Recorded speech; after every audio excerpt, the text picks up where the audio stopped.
All right, good morning, everybody. This is the Franklin County Fiscal Court work session for January 8th, 2021, our first work session in the new year. We welcome everybody to begin with. We're going to have an update on COVID in our community in just a few minutes. And there are a lot of things that we need to let the community know about. Normally we do this in our voting session, but this morning, since we're going to have an update on COVID, I'm going to ask that we pause for a moment and reflection on the 32 deaths that have happened in our community from COVID, the 12 hospitalizations, and the 4 individuals that are in the ICU. So if we all would, let's all bow our heads and say a prayer for those families that have been so much changed in their lives over this COVID situation. So let's get a moment of silence in those that have died here in Franklin County.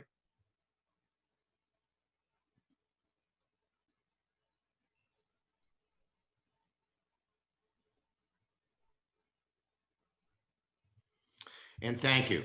And welcome everybody again. We're going to start with some information, and let's start with our John Mitchell. John, are you on the line? Can we? Yeah, I'm here. Okay. Oh, great, John. First of all, before you talk about the Christmas tree pickup, the crews were out this morning, I'm sure. Yes, sir. Yes, we went in around 4 this morning. Everything cleaned up pretty good, so we're in good shape. You did, and Christmas morning you were out. I saw them out in the area, and I thought, my goodness, we're so thankful. We all are so grateful that you all were out as early as you could be, getting out, cleaning the roads up so people could travel to see their families. And I want to say a big thanks from all of us here at the Fiscal Court to the road department employees for their great work and on Christmas Day and today and all that they do. So John, thank you for that. And you've got an announcement about Christmas trees. Yeah, the Christmas tree pickup started this week. We'll try to hopefully get everything picked up by the end of next week. That's when Fish and Wildlife would like to have them all delivered. We pick these up and take them to Fish and Wildlife, and they recycle these trees for fish habitat. It's a pretty neat program. Actually, Fish and Wildlife has a nice little video on their website, and they do some GPS coordinates on these things where they put them in the lakes and they mark those. So if you want to go fish around one, they got them marked. So pretty neat program. Well, that's great. So what do residents need to do? They just need to put them on the curb. They call you, or what? How do you handle that? Yeah, call us would be the best thing. 875-8760, and put it by the curb and make sure everything is off of it. Do you come on one side of town on one day and the other side of town on the other? How do you do that? We usually run every day. Just depends on how many calls we get. Okay, so if you've got a live Christmas tree, correct. Take everything off of it, put it on the curb, call 875-8760. Yes, sir. All right, John, thank you. And once again, please pass on to all the crew. God bless them and thank them so much for all that they're doing to keep our roads safe. Will do. All right, we're going to switch up the schedule just a little bit, the agenda, and we're going to move to the COVID-19 updates, and then we'll go back to Lakeview Park at the end. So let's start with, as part of the, right before we get into the COVID updates, we're going to talk about the small business grant application. We're going to talk with some entities in a minute about monies we've given to help people in the community and the small businesses are in need as well. And so we've scheduled a meeting at 1 on January the 13th at 1:45 for with Squire Muller and Squire Tracy. They wanted to be on a planning group to talk about that. And we have Ann Northcutt is on, and Ann, have you sent the Squires that revised application? Yes, sir, we have. Okay, so we'll talk about that. We'll discuss that, and hopefully by our meeting at the end of the month, our next meeting, we'll be able to present a grant to small businesses to help them as much as we can as well. So everybody, shop Frank locally and support our small businesses. The next item on the agenda and a COVID update is Jailer Bonner. God bless you. I know that you're going through trying times, and we've got Mr. Hancock's going to talk about that too. So we're going to start with you and give us an update what's happening at the jail. Absolutely. Good morning, everyone. First of all, thanks everybody that's called and checked on us. It's been a crazy couple days. We're getting through it. My staff has absolutely showed courage this week, knowing that we have cases, and they still show back up to work. So I'd like to take a moment and thank my staff from the bottom of my heart. Absolutely. To give you an update, we started testing early Monday morning after, let me back up. We sent an inmate to the hospital early Saturday morning for unrelated issues. And while they were there, that inmate was tested and came back positive. So that inmate came back and was isolated. And holiday weekend, we came in Monday morning first thing and started testing who we could. About 3 weeks ago, we signed with a company, not really signed, we just partnered with a company called Qualitox that a lot of the DLCs using and other jails are using. It's free to the inmates, it's free to staff, it's free to the county. There's no charge. The only requirement they have is the people being tested are citizens. So with that being said, we had a certain amount of tests in, and we started testing, and then they got us new tests. We had 5 inmates that were not U.S. citizens. So the health department, I called them, they came up and tested those. As of 8:30 this morning, everybody has been tested that was here that morning. You got to understand, people come and go. We have 27 positive inmates, 5 positive deputies. The 27 inmates were tested by Qualitox. The 5 positive deputies have been tested on their own. We have access as of 2 days ago of rapid test of officers. Since then, my medical staff have tested 13 officers, and all of them have been negative through the rapid test. This is a moving item. We will continue to test those that are coming in. We have all the tests back but 5. They were, I don't want to use the word duds, but they didn't have a result. So those have been retested. It's going to take a day or 2 to get those results back. So 204 people have been tested to date, and we have 27 positive. The biggest task is staffing, and meal service, believe it or not, is a huge task. We have switched over to styrofoam. It's a cost right now. We're going to adjust that to paper eventually once we know what we're dealing with. Until 8:30 this morning, I didn't know an exact number. We started out with 1, went to 11 yesterday, and now we're at 27. So it's been, until everything was complete, you got to figure out exactly the number you're dealing with before you execute your plan. We've been extremely blessed for 10 months to keep this out of the jail. We've done something right with our quarantine process, but it's here, and we got to plan for it and deal with it now. And my staff is doing incredible things, and we are a little bit shorthanded. Good news is I have 5 new hires.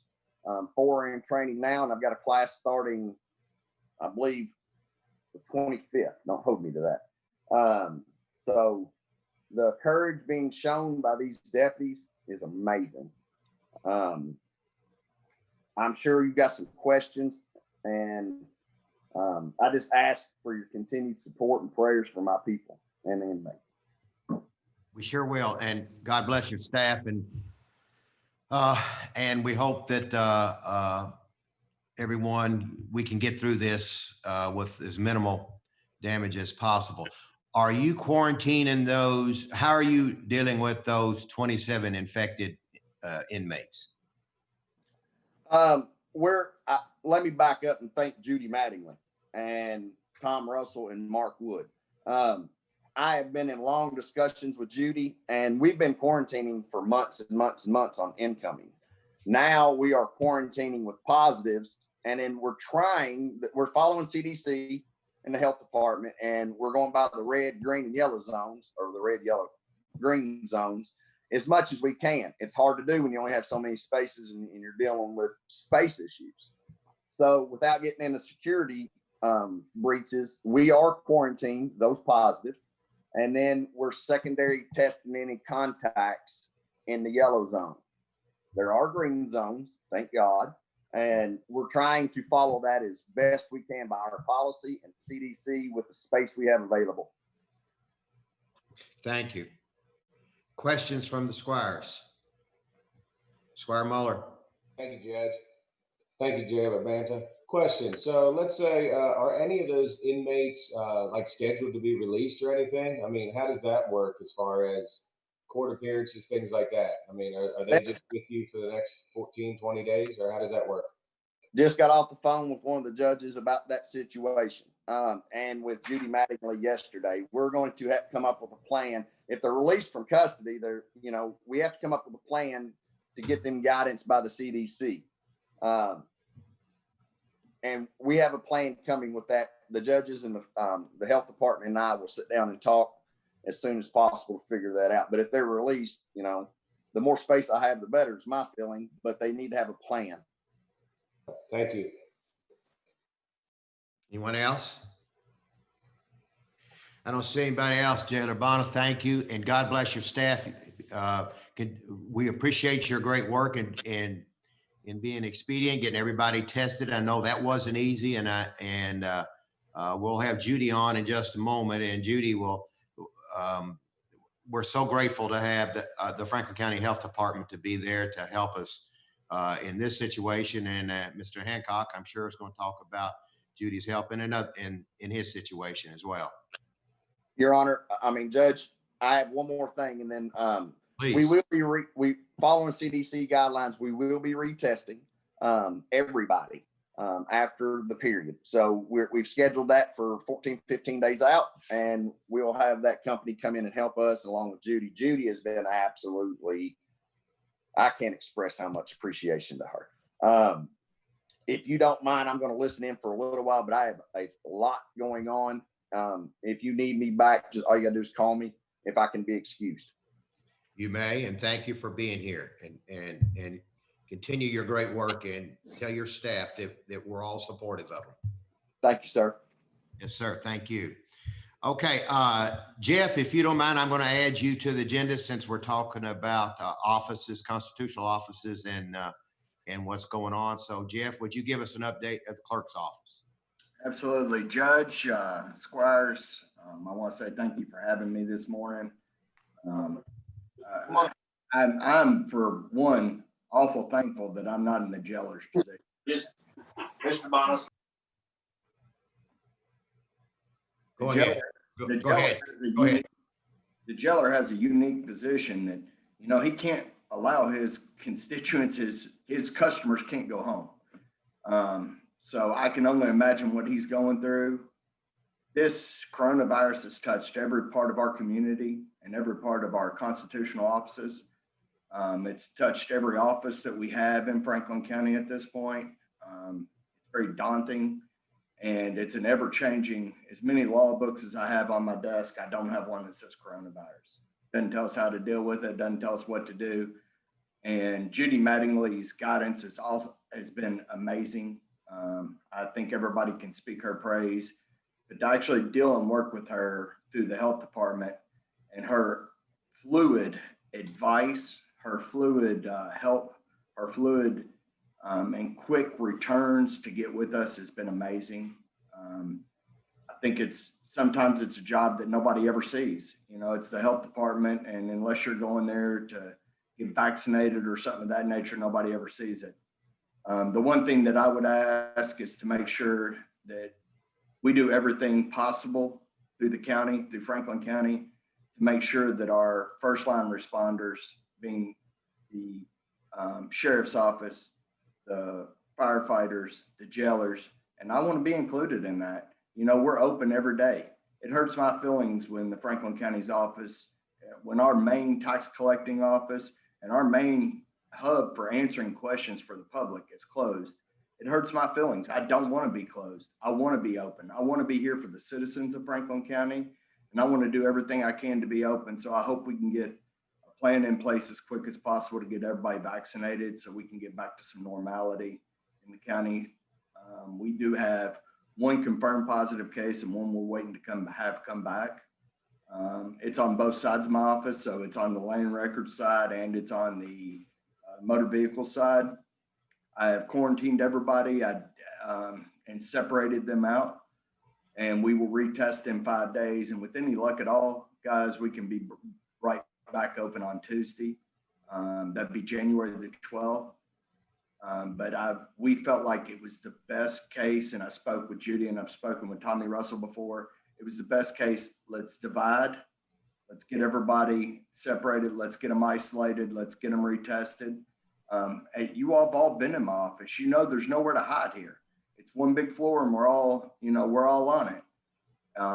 We've done everything we can to follow CDC guidelines. And we're doing our best we can right now. I think we've had this happen. This happened back about 2.5 months ago. We were able to divide. We were able to keep it from spreading, and then we were able to come right back to work. That's exactly what I want to happen this time. I'm open to any questions. I don't know that I have any answers for you at this point, but I'm open to any questions. Once again, I'm thankful for the guidance that we get from Judy. I'm thankful for the guidance we get from you guys and the reach outs that you've given to us. But we're doing our very best to make sure we're open to the public. I'll take any questions, guys. Okay, questions from the court? Squire Muller? Thank you, Judge. Thank you, Jeff. A question, what is the protocol or what does it look like as far as cleaning the offices? I mean, is that done, since you know you have a confirmed case, is that done via an outside source and then CARES Act monies, paying us back? Or what does that protocol look like down there? And I guess same for the jail too, as far as that's concerned. Yeah, I can't speak on the jail's protocol, obviously, but I can speak on the clerks. And what we're doing is using a third-party contractor to come in and completely sanitize everything. That means spraying every computer, every floor, every bathroom, every wall. I've actually spoke with Squire Tracy about this on different levels. I think it's something that we probably ought to just implement for every 2 weeks until this entire virus is gone. It needs to be just a full spray down. Remember, guys, we see everybody in the public at least once a year. We need this to be a safe environment for them to come into and a safe environment for the clerks to work in. So at this point, I think it ought to be something that we use on a bi-weekly basis to spray down. Right now, we're just doing it when we have an infection, but I think it would make a whole lot of sense to go ahead and spray it down every bi-weekly. We'll talk about that, but yes, COVID does cover that, Squire Muller. Squire Tracy?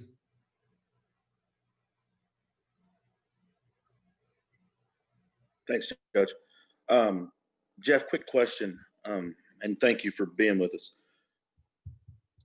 What's in a perfect world, which we know it's not, but what's the end game? When do you, if everything goes right, when could you see your office opening back up to the public? Tuesday, January the 12th is the goal right now. But that means we have to test on Tuesday morning, and all those tests have to come back negative. and then we can come back in. That gives us our separation dates from the last time of exposure from our affected colleague. Okay, thank you. Muller? Hey, Judge, Jeff brings up a good thought as far as cleaning our offices more often and things like that. I mean, if we're going to be doing that, I mean, I guess we need to look at that for all of our offices. And if that's the case, then I don't know if there's a bid process that needs to go out, because I'm sure there's multiple companies that are offering services that I'm sure are not cheap during this time. I just think maybe that's something we need to look at as one of the groups. We've been looking at it. There are several different avenues to look at, and we've been in discussion with Tommy Russell on the proper procedures for it. So yes, this didn't just come up today. We've had several situations that have come up over the past year. So yes, Okay, thank you. we're on top of it. All right. Squire Tracy? Yeah, and back to Jeff. Jeff, thank you again for everything. And again, you and I had a long discussion on being proactive instead of reactive. So hopefully we can get a schedule of cleaning for the facilities, at least the facilities that are open and dealing with the public day to day, such as yours and the sheriff's. So hopefully by the 12th, you'll be able to open back up. No, you'll have it cleaned by the 12th. The cleaning is not the issue to get it back open. Correct. Yeah, I understand that. I'm in the regards to cleaning. Again, like I said, and having a conversation with Jeff, it's much more. It's better to be proactive than reactive. So, and I know he is in full support of getting his offices cleaned more frequently. So hopefully hopefully you all can get that worked out. Really, this is editorial, Rick Sparks, and you'll like this. This editorial is that if people would start wearing masks, if people would start doing the things that they're supposed to do, and be safe, then we would have less of this. The cleaning is a secondary part, but it is important part. But what is happening is people that are catching COVID, and you know that. I don't need to tell you this, and then they're spreading it. And we have in Jeff's office and every office, every place around in Franklin County, fiscal court, we have put up protective barriers. But protective barriers are one part of it. And people go outside and they do things over the weekend or they at night and they catch it. And so cleaning is one part, but doing what you're supposed to do is the major part. Right. No, I agree, Judge. I agree with you. Judge, But we also if know I can make that one- there's people that have came down with COVID that have done the right thing as far as wearing their mask. Obviously, we've lost people that's done the right thing. So this virus it's deadly, it's crazy, it's unpredictable. So again, it's going to take everybody doing their part and trying to do what's right. So, Judge, can I follow up on that comment regarding Please. masking and et cetera? Yes, quite. I'd just like to throw out there, and I don't know if you all have had the honor in different places because of some reasons. I've had to go back and forth to up east, et cetera. And Franklin County seems to do really, really well. I think our community's really trying masking, distance, et cetera. I've seen some extreme examples of egregious conduct in other places for no masking. And if you look at those places' numbers, you'll see the effects of a more nonchalant attitude toward COVID.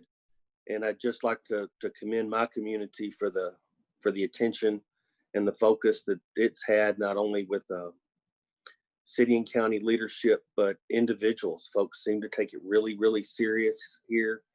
And I think our numbers bear those out. As Squire Tracy said, you know, it's an insidious virus. It's going to get in if you give it a chance to. The key is not to give it a chance to. We're all exposed every day. The key is frequent testing, distance, mask, do everything you can. But I'm very proud of what I see in Franklin County, and very proud of this community and be part of it and the efforts that we're taking. And if you look at our numbers, it shows. So thanks, everybody. Amen. Thank you. Okay, any other questions for Mr. Hancock? If not, let's move to the next one.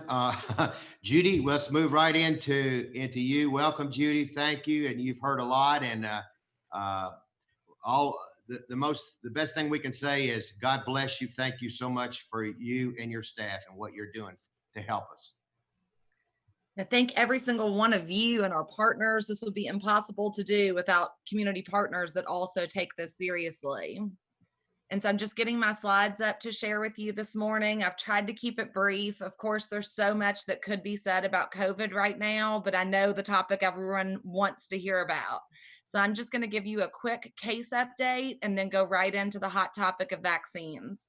But I did learn one thing in 2020, and that is to preface everything I say with what I'm saying is what I know right now as of this moment. You know, we learned in 2020 that information can change sometimes 2-3 times a day. And so, you know, we will give you updated information as we get it. And just to start with a look at our state and our state case numbers, this is from yesterday, where Kentucky had 291,430 cases. You can see our state is a sea of red. And as a reminder, the red is the incidence rate, and red starts at a rate of 25 per 100,000 population, and that is a 7-day rolling average. So if you see here, Franklin County is at 39.8. That is pretty accurate with the local numbers that we calculate. But we do know that as of 8 o'clock this morning, we had 78 new cases waiting on our desk to be worked. So with that being said, that incidence rate is going to go back up. We know that it will. That we're still seeing a backlog of cases from the holidays. What happens over the holidays is that a lot of the labs actually go offline and do not report cases. And so when they do start reporting, some go to the state first, some go to us first. And so the state has some cases that they haven't been able to push to us yet. And the same with us having to push those 78 cases to them. But regardless, this map is still important as we move to the vaccine discussion, because vaccines aren't going to solve this problem overnight. As we've heard this morning, we still have to take all of our prevention measures. And of this map also, it always makes me feel, you know, a special concern for our schools. We know that the guidance for our schools is that as long as our county is still red, the best recommendation is to consider remote learning to the greatest extent possible. And so we all need to do everything we can to keep pushing this incidence rate back down. And so just to move to our local Franklin County numbers briefly and quickly, we are reporting that we have now worked actually 2,233 cases. And with that, there is a total of 179 currently active in the community. We are again seeing that surge in cases, and you'll see that on the next couple slides. And also, sadly, as Judge Wells mentioned, that surge in our death rate. We quickly went from 20 deaths to 32 deaths in a matter of, 7 or 8 days.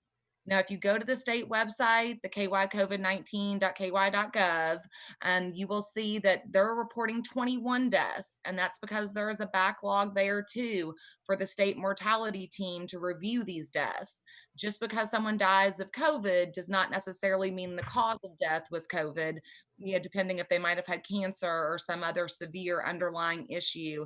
So there is a team of medical experts that review that, and 21 of those 32 deaths have been confirmed to be due to COVID. As the judge also mentioned, we currently have 12 in the hospital, and 4 of those 12 are in the ICU.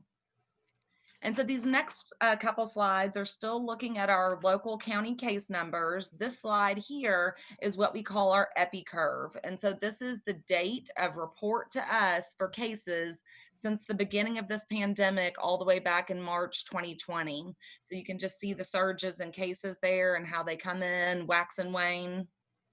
The next one I always think is interesting. It is our total monthly case count since the start. I would long for the days of March 2020 where we only had 5 cases in a month. And we hope to see that soon. We hope very soon we can see this go back down as the vaccines take effect. With this, I'm going to go straight into vaccine discussion. I do have, other slides at the end if you've got questions about testing or things of that nature. I do just want to throw out about testing very quickly before we go into vaccines. That as all of you know, we have been doing community-wide events. We did one just this Tuesday. It was completely full with over 200 individuals being tested. And watch our website at fchd.org because we may still be able to offer some of those community events. And for those, county and city and state agencies where we are supporting testing to keep our government and our community functioning, don't be afraid. We will continue to do that. But with the vaccines now here, we are focusing our staff time and attention on that case identification or the epidemiology behind this pandemic, and now the vaccines, where we can make the biggest difference and where we're not duplicating efforts, since we know that testing is still available, very luckily, through our first care and urgent care organizations in Frankfurt. And so with that, we'll get to our vaccine update here. And so this is again what we currently know and are using for our vaccine phases. This was just updated last on this past Monday, January 4th. So, for example, up until this past Monday, first responders were in 1A and not 1B. And we are even now today, we were just told yesterday that we should today expect a more exhaustive list from the Kentucky Department for Public Health that better specifies who exactly fits into tiers 1A, 1B, and 1C. And so even today, we're getting new information. And we also learned just this week that 1A has been greatly expanded for us. I think we're all aware from the news and governor's press conferences that there is a federal contract with CVS and Walgreens to vaccinate both residents and staff at long-term care centers. However, just this week, we found out that that did not include anyone that was categorized as independent living. And just because they're an independent living facility doesn't mean that they're able to drive and get out and come to us. And in Frankfurt, we also have a plethora, and we're lucky to have them, of community supported living environments for intellectually disabled. And so those are also now included in 1A. Something else we learned this week about 1A is that the definition of healthcare workers is greatly expanded. It is not just healthcare workers. It is all healthcare personnel, not just doctors, nurses, dentists. It's the labs that deal with these specimens and the janitorial services that deal with that biohazard waste that could still be infectious and transmit the virus. And so we are still very much reaching out to those groups like coroners that have to deal with this material as well. And so you can see in these phases just right now on your screen a balance with trying to reduce the mortality rate from COVID and the transmission rate as quickly as possible, and then also trying to keep our communities and businesses open and functioning. And you really see that focus on the economy and businesses in tier 1C, where it's all other essential workers. And so we'll talk about that here a little bit more in just the next slide. And let's go ahead and go to that. This next slide, again, we know is not exhaustive. Again, we're expecting new information today. Everything currently on this slide that we know of right now is 1C, except for those first 4 bullet points that fall into 1A and 1B. And so just as an example, some of what we're waiting to be clarified today are things that we've talked about, like with John Mitchell this morning and our snow removal crews. Do they need to be moved up out of tier 1C in case, we do have horrible weather in the next couple of days to be able to even get our healthcare workers out into work? And so this is truly a public health ongoing ethical analysis. And I am so fortunate for the leadership at our State Department for Public Health as well, that is, openly, having a participatory process where agencies and us at the local level can tell them our concerns, and they are taking them into consideration and continuing to revise this for us. And so with that, the next new thing that was Monday was this goal to get rid of all of our, or at least 90% of our vaccine within 7 days or the week that we actually receive it. And so this means that as of this week, if we need to move to phase 1B or phase 1C to make sure that our events are full and that our vaccine is used, we now have the freedom to do so. Of course, it's still a balancing act. We're balancing trying to get the vaccines in the right arms, again, to make the biggest impact right away in mortality and to decrease transmission, and just getting the vaccines into arms, period.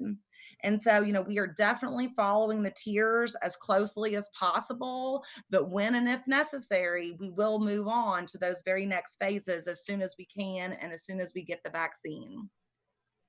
So I know everybody's curious to know about our vaccine distribution process and how it's been going.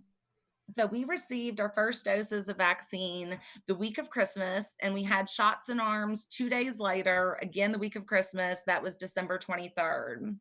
And since then, we have held 4 vaccination events. You can see some pictures there. We've got these drive-throughs down to a science. Our healthcare workers and first responders that are currently coming through have an average wait of about 7 minutes, and that includes their on-site registration verification. Then they get that shot in their arm, and they have a 15-minute wait that is medically observed thanks to our Frankfort and Franklin County EMS. And then they're free to be released after that 15 minutes to make sure they don't have any adverse reactions. Throughout those events, we've been able to give 890 doses already.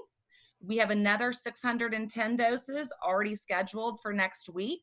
And those are still focusing on phase 1A, those healthcare workers that might have missed our events and first responders as well. And then those long-term care and residential facilities that I mentioned, we're going back next week and starting to get them right away since we just learned about them this week. And in the midst of doing these 4 drive-through events to really get already the majority of our healthcare workers and first responders, we've also done quite a few special events, as you can see at the top of your screen. That's our school nursing supervisor, Michelle Searcy, who has had the distinct pleasure and honor of vaccinating our governor and our first lady, as well as many other cabinet members at the state level. And so that is what's been happening so far with the 1A. Again, 1B is already underway with the first responders. And we're also have plans here, you can see in the last 2 bullet points on your screen, for further plans, further deployment into phase 1B. We're being told by the state that we should expect a special designated push of doses in early February that will cover our K through 12 personnel. The Franklin County Health Department will be handling that in our community for both our public and our private schools. You may hear in other communities that Walgreens and Kroger will be doing it for schools, but we have a very good relationship with them, just like we're so fortunate to work with our Franklin County government partners. We're so fortunate to have our school partners that we have here in our community too. And then we also already have plans underway for phase 1B that would include those that are 70 and older. I have no crystal ball to say exactly when that date will get here, but we want to be ready as soon as we can. And so if you go to fchd.org, you can see at the very bottom right of the screen, there is a navy blue button there, FCHD COVID-19 phase 1B greater than 70 age list, interest list. Again, this is just an interest list. This is not an appointment. But this, if you're over 70 and you're anxious to get your name on a list and know that as soon as we have vaccine for you, that we will contact you, then please go to our website and fill out that form so we can get in touch with you.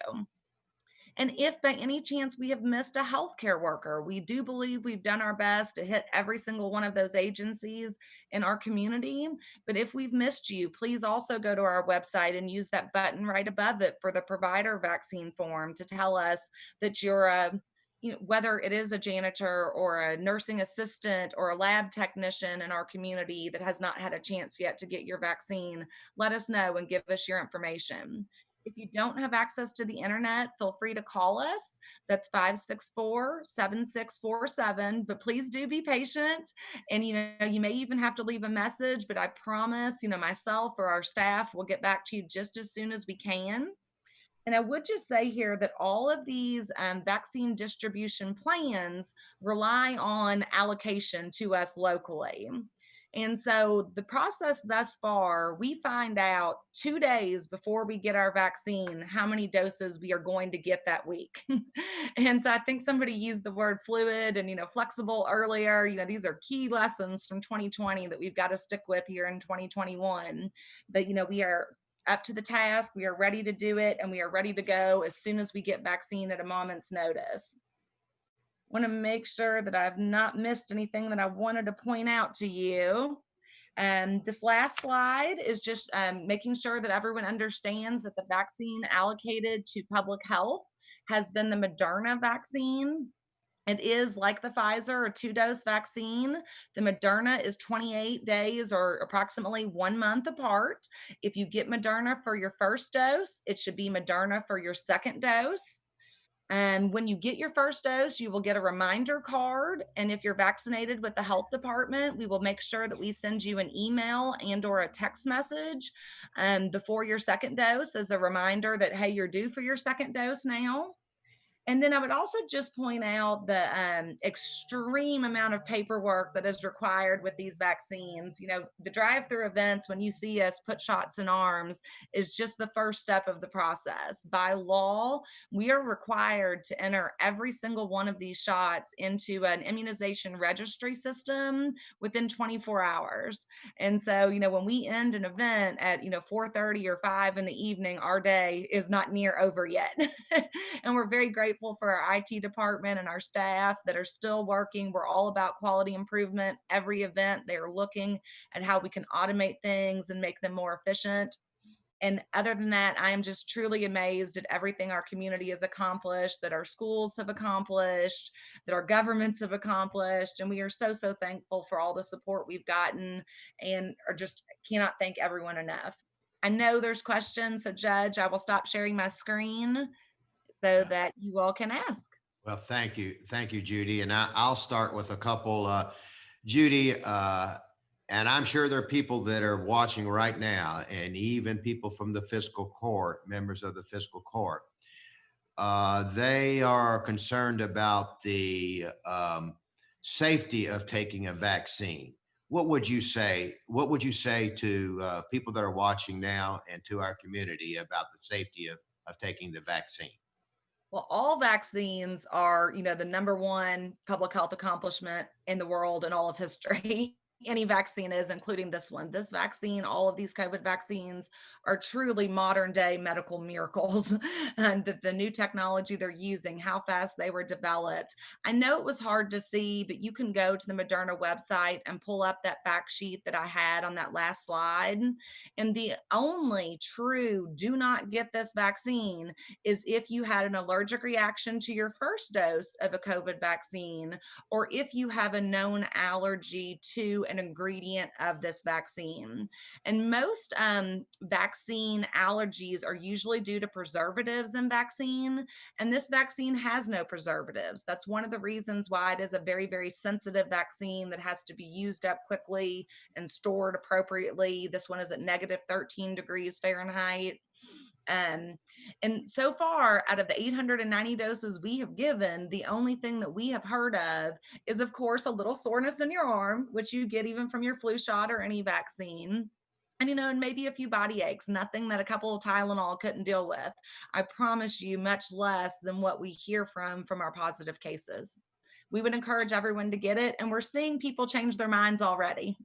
Yeah, that's great. That's great. And secondly, we have received calls from evidently there are, I guess it's Dr. Stack is looking for large areas in every county across the state for vaccinations to get more people out, which thank goodness that is the case. I offer to you Lakeview Park if you've used it before for testing and anytime, and if you need to in a larger area, please don't hesitate to give us a holler, and we will we'll do everything we can to get Lakeview Park ready for vaccinations if that comes about. You need that, okay?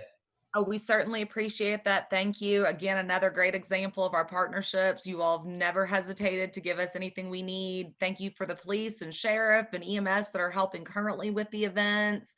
And I would just say that if Dr. Stack asks us to do that, we are ready to mobilize. And we're so grateful for Dr. Stack. I know that the state, has a hard lift on them also. They are only getting a certain number of doses per week from the federal government that they then have to try to equitably share among 120, Kentucky counties. Okay, Squire Sebastian. Thank you, Judge. Judy, really do appreciate you being with us today. And it is absolutely wonderful that we currently have vaccines available in our community and have had 4 rounds so far, folks being able to get the benefit of that. Based on what you've seen so far regarding vaccinating residents of Franklin County, is the health department on target, ahead or behind schedule for the schedule that you've set for our community for vaccinating residents of Franklin County? And that's where it is just so hard to say a date. Again, I don't have a crystal ball. I know that the early February date for our schools, because that's when we can expect those doses from the state, what we're currently being told. And I'm so glad you raised this point too, because I know that statewide that everyone is going to hear about other counties that are maybe doing different phases.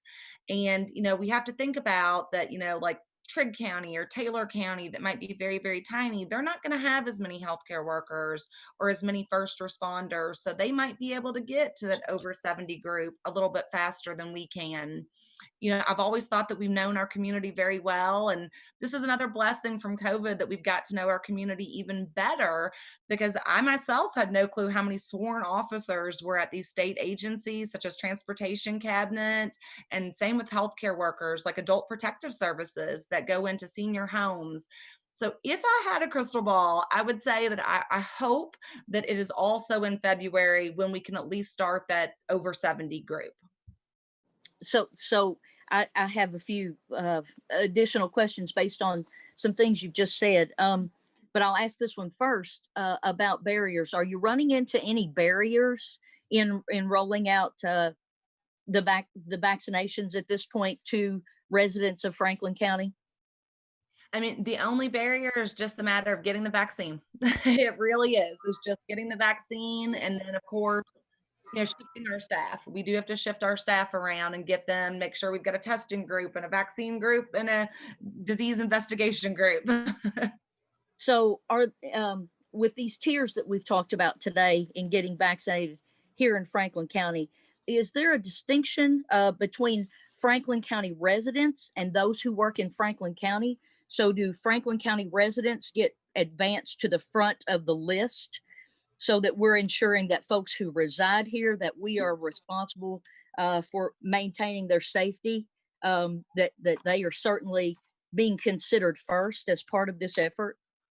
And so right now, it's very interesting you asked that, because that's how all strategic national stockpile plans have always been. It's always been based on your county of residence, because we know the population for a county.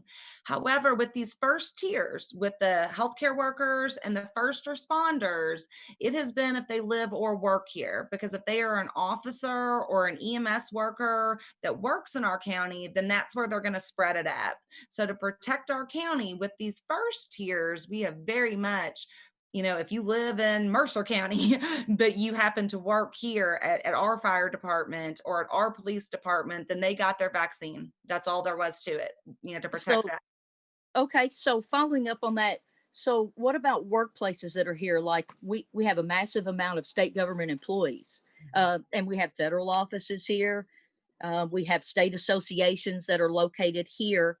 And what about those folks? Do they get in front of the line in front of residents here of Franklin County? I'm just trying to make sure I understand that, because I have a number of people that have reached out about us. So I don't know if state government, because when we've had testing events, state government has held its own testing events for state personnel. So the presumption for a lot of folks is that that's probably going to happen with the vaccination. So if I don't ask that question, I don't know how to respond to them. And I appreciate everybody getting calls, and I apologize for that, but I'm also happy for it. It shows how many people want to get their vaccine, and that's a good thing. And we don't know. I don't know. This is one of those things I have to say. I do not know if the state will start a separate vaccination site for that or not. What I can tell you is that it would be when they fall in those tiers. And so, like, when we get to tier 1C, that is, all essential workers, that's when you're going to be talking about a lot of these state agencies and our local government agencies. And so, we work very closely with Dr. Stack and the State Department, the governor's office, even. And so, when we get to those tiers, we will work closely with them. And I'm just going to be honest here and just say it. I don't think there's anything wrong with saying it, is that our vaccine allocations have been a lot higher than most other counties. And I think that's the reason why, Squire Sebastian, is to be able to accommodate these state workers that still work in our county and could therefore still spread it in our county. And so we're grateful for that. We're grateful for those vaccine allocation numbers and hope they continue. So one of the things you talked about earlier is the volume of work that is involved. It's not just immediately the shot and then folks move on to that holding area where they are monitored later. So without, I guess, additional vaccination sites for those locally located, I'll call them locally located because they are here in Franklin County, those large scale employers like state government, like federal government offices, like state associations, etc. I'm concerned that the Franklin County Health Department resources are going to be overwhelmed, possibly trying to meet the demands of others who are within our county right now. I mean, we've talked about, we have a volume of people that are outside the community that come in, and we're certainly hearing from our constituents who live in our districts, live across the county, and certainly that's one of the concerns that they have continued to voice, is that they want to make sure that we're advocating strongly for them. And so I hope I'm sharing that message, because it's not only trying to get our folks in, but it's also the staff at the health department who are constituents as well, who live here. And, what other resources can we as fiscal court bring to bear to make sure that your work continues to advance so that our constituents continue to get served. And we greatly appreciate that. We really do. And, I just want everyone to know that, this is what we've always planned for. And we have always planned for this caveat that we know that our population is greater than 50,000, Monday through Friday, at least. We've always planned for that. I'm very confident the state will continue to accommodate that for our population. And I can't say this with 100% certainty because, I do need to wait until we get to that phase and get the further guidance from Dr. Stack. And however, I do believe that when we get into the general public, the over 70, at that point, we are very much going to prioritize. We already have our list on our website. When we go down that list, it is going to be Franklin County residents that we prioritize first, that we know that can get us the fastest. So I did a little research last night on the State Data Center website and pulling up the numbers for Franklin County. There are north of 6,000 Franklin County residents, which is about 12% of our population that are 70 and over. And if you drop that down to 65, there are 18% of our community is 65 and over. So, it is critical to the folks who are, and I'm sure we're all getting those phone calls because folks are concerned. To them, it's a matter of, is a day literally, could that impact the rest of my life or that of someone of my family? So we want to be able to give as accurate information when folks reach out to us. And certainly those numbers of folks calling me are going up demonstrably every day. And I'm sure my fellow magistrates, same thing's happening to them. So I'll ask that as the end. I'll allow someone else, because I've asked several questions, to go ahead and ask questions, and then I'll probably have some more. But I appreciate that, Judy. Thank you. I appreciate all the questions. Thank you. And I would say bottom line, what I've heard that, if Kentucky continues to get vaccine at the rate that they currently are, that, and the uptake rate, because we do still have, like the judge mentioned, people that are declining the vaccine. And so the best news I've heard is that at the current allocation rate and at the current uptake rate, by June of this year, everyone who currently wants a vaccine should be able to have the first dose in their arm. And I know that June still sounds like a far way away, but yes, Judge, I mean, that gives me such hope that, we can make it till June. We can all be patient and kind, make it till there. And then everybody know when that day comes, I'm then going on vacation. Me too. Any other questions? Squire Blackburn, you were first. Yes, thank you so much, Judy. You guys are doing a tremendous job.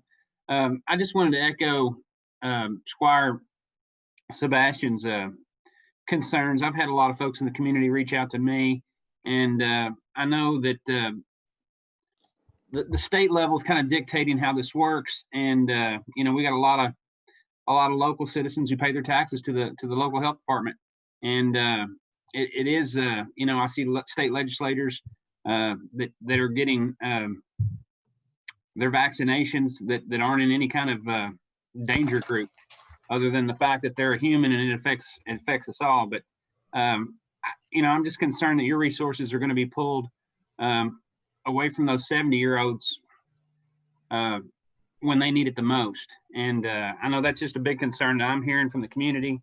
And because I know a lot of county judge executives, a lot of state legislators, things like that, people that aren't in these groups are getting vaccinated. And I just want to make sure that our folks, like Sherry said, 18%, 65 and above. And Susan can tell you that, the homestead exemption grows every year with the people that are aging in Franklin County. So I have the same concerns that she does, and a lot of folks in our community do. But I know at the same time that you have to do what they're telling you to do. And you're kind of answering to a higher authority than the local people right now. So I appreciate everything you're doing. Oh, no, thank you. We all, have our bosses, to answer to, definitely. But I do just want to assure you all and assure the community that, if we are asked to do a large state agency, I am confident that the state would then say, here is an extra vaccine allocation that is just for the state agency. And, I want everyone to know that, as soon as the state has enough vaccine, I'm confident that we will get it and be able to get to that 70 and over group as quickly as possible. And, I would just stress again that the 70 and over, why they are such an important group, that is 75% of the deaths we see are in the 70 and over age group. But the tier 1A, the healthcare workers and the first responders, a commitment has been made to them to make sure that they get it first. And they are usually the ones that are actually transmitting it to the 70-year-olds. And so the tiers do make sense from both a national, statewide, and local perspective. And I am really starting to get very confident that we are getting through those healthcare workers and we are getting through our first responders. I think that the vast majority of them who want it have already gotten their first dose. And, we just need a week or two now to get into those independent living and those senior community assisted living facilities that were not included in that contract. And after that, we should be ready to roll straight into that over 70 group. Hopefully, sooner rather than later. Squire Sebastian. No, let's see. Squire Tracy, you had your hand up before, Squire Sebastian. Thanks, Judge. Judy, thank you for being here. Couple questions. In regards to essential workers, does that mean Kroger employees, people that have not closed during this pandemic? And so, you saw a little bit of a list there on the slide I showed that was directly from the governor's press conference. Again, today we're supposed to get a bigger list of that, but yes, grocery workers were on that. And then what we saw on the list we currently have is a list of essential workers. That's all 1C. But then we also saw a list of frontline essential workers, not to be confused with first responders, just frontline. And I believe grocery was there, postal. Our post office workers were there, where they're out in our community every single day. And so that's an example, just like we were saying, of the over 70 Of course, ethically, our Franklin County over 70 residents would be first. And again, same thing with this. Once we get to tier 1C, ethically, it's still going to be those frontline essential workers that come before the rest of tier 1C. And, something else I would point out about these tiers is that phase A1, AB, or 1A, 1B, and 1C are still a very small portion of the over 4 million people in the whole state of Kentucky. And so those three tiers, 1A, 1B, and 1C, are being prioritized above almost 4 million people. Thank you. Thank you. Next question. I know the health department has been out to local restaurants in regards to like enforcement and informational purposes. Do you know if there was any discussions with Jailer Bonham prior to the COVID outbreak at the jail in regards to safely serving meals and so forth? I know that we did review his plan in the very beginning of the COVID pandemic. God, that seems so long ago. Excuse me. Gosh, it just seems so long ago. But yes, he did have a plan that we discussed that. We discussed ways for his work crews that were going out to stay isolated, make sure they have masks and hand sanitizer available to them.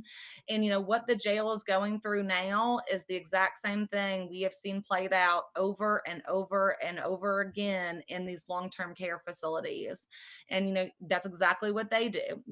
As soon as they get a case, they go to meals in the rooms instead of in a communal living. They go to the zones. And so I am confident that he is doing everything within his power to get this under control. Oh yeah, I don't doubt that. I think he's done an exceptional job keeping it out for as long as he did. It wasn't a matter of if, it was when.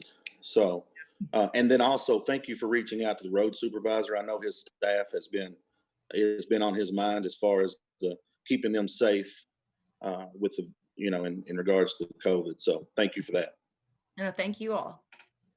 Squire Muller, didn't you have your hand up? Yes, Judge, thank you. And Judy, thank you. And I just want to kind of echo what my fellow coordinator said, and I appreciate everything the health department's doing. I do have one technical question. There's rumors about new strains from the UK that's hitting our state rapidly. Do you know if these current vaccinations will take care of these new strains, or is that going to be a whole nother level of thing we have to deal with? I actually have a clinician's update next Tuesday with our state epidemiologist, and that is the topic of that agenda for that day. But what I have already heard from him is that, to the best of our knowledge, what we are seeing is the vaccine does cover those strains. So that is great news, and we hope to continue seeing that. Okay. Thank you again for everything, and be safe. No, thank you all. Same to you. Okay, Squire Sebastian. Thank you, Judge. So, Judy, like I said, I had some additional questions. So, in trying to process some of the information that we've heard today about those who come to work in Franklin County, is there an opportunity for residents of our county, the constituents we serve, to go to other communities if they're in this other category? Because it seems like, folks can come into our community and certainly take advantage of the opportunity for vaccinations. Do our residents have that same opportunity maybe to go to another location, to another county, who doesn't have the large volume that you've talked about today, so that they can benefit from the vaccine as well? And so it is working both ways. So for instance, if we have, a teacher that lives in Franklin County but works in Shelby County, that teacher's vaccine dose will be delivered to Shelby County, and they will get it in Shelby County with their school district, wherever they work. So that does work in both ways. When it comes to the over 70 group, it's probably going to work the same way as we said, that, if another community has already vaccinated all of their residents that are over 70, they would most likely be very happy if they still have vaccine, to take a Franklin County resident. And that is the message that we are getting from Dr. Stack, is that we're all Kentuckians here, that, it is a shot in a Kentucky arm, and it is protecting our state. And so, as long as we're not seeing huge busloads of people come in from Tennessee or Indiana or something, that, all of this vaccine is allocated to our state and it all protects us as Team Kentucky. So just kind of following up on that, because I had a couple of folks reach out and said that they were able to get vaccinated in Owen County. They have no affiliation. They don't work there. They're in the 65 plus, 70 plus age range. So should we as local officials be reaching out to our counterparts in other communities to find out this information, to share with those who are quite anxious that we serve, just to make sure that they have the most current information available? Or how's that going to work, really? How do we get the message? Yeah, I would say if you're just patient, that we will get to you here in our own community very quickly, as soon as we can. I cannot speak for Owen County. I do not know what their vaccine allocations are. Like you were saying with our population, I don't even know exactly what their population is, but I am certainly appreciative to anyone that has vaccine, that if they have covered their tier 1As and they're ready to move on, then, I applaud them and I'm appreciative for it. But, I do just want to let everyone know that we will cover our community, as soon as we get there. But this is exactly what we are going to see, is different counties moving at different rates and paces of speed. And, a lot of it is out of our control. It's just, we're all doing the best we can with the scarce resources that we're given. Judy, I think we need to emphasize that let's don't tell this community to start going to other counties and calling other counties and getting shots, because you're going to be there to give you're going to have doses based on our population, and you're going to get them as soon as possible. I don't know how Owen County did that, and that's great that they got a vaccine, but I do not encourage, and you don't encourage either, Judy, and Sherry, you shouldn't either, people to start calling counties all around us and say, for people to go to other counties and start getting the vaccinations. That's not a good idea.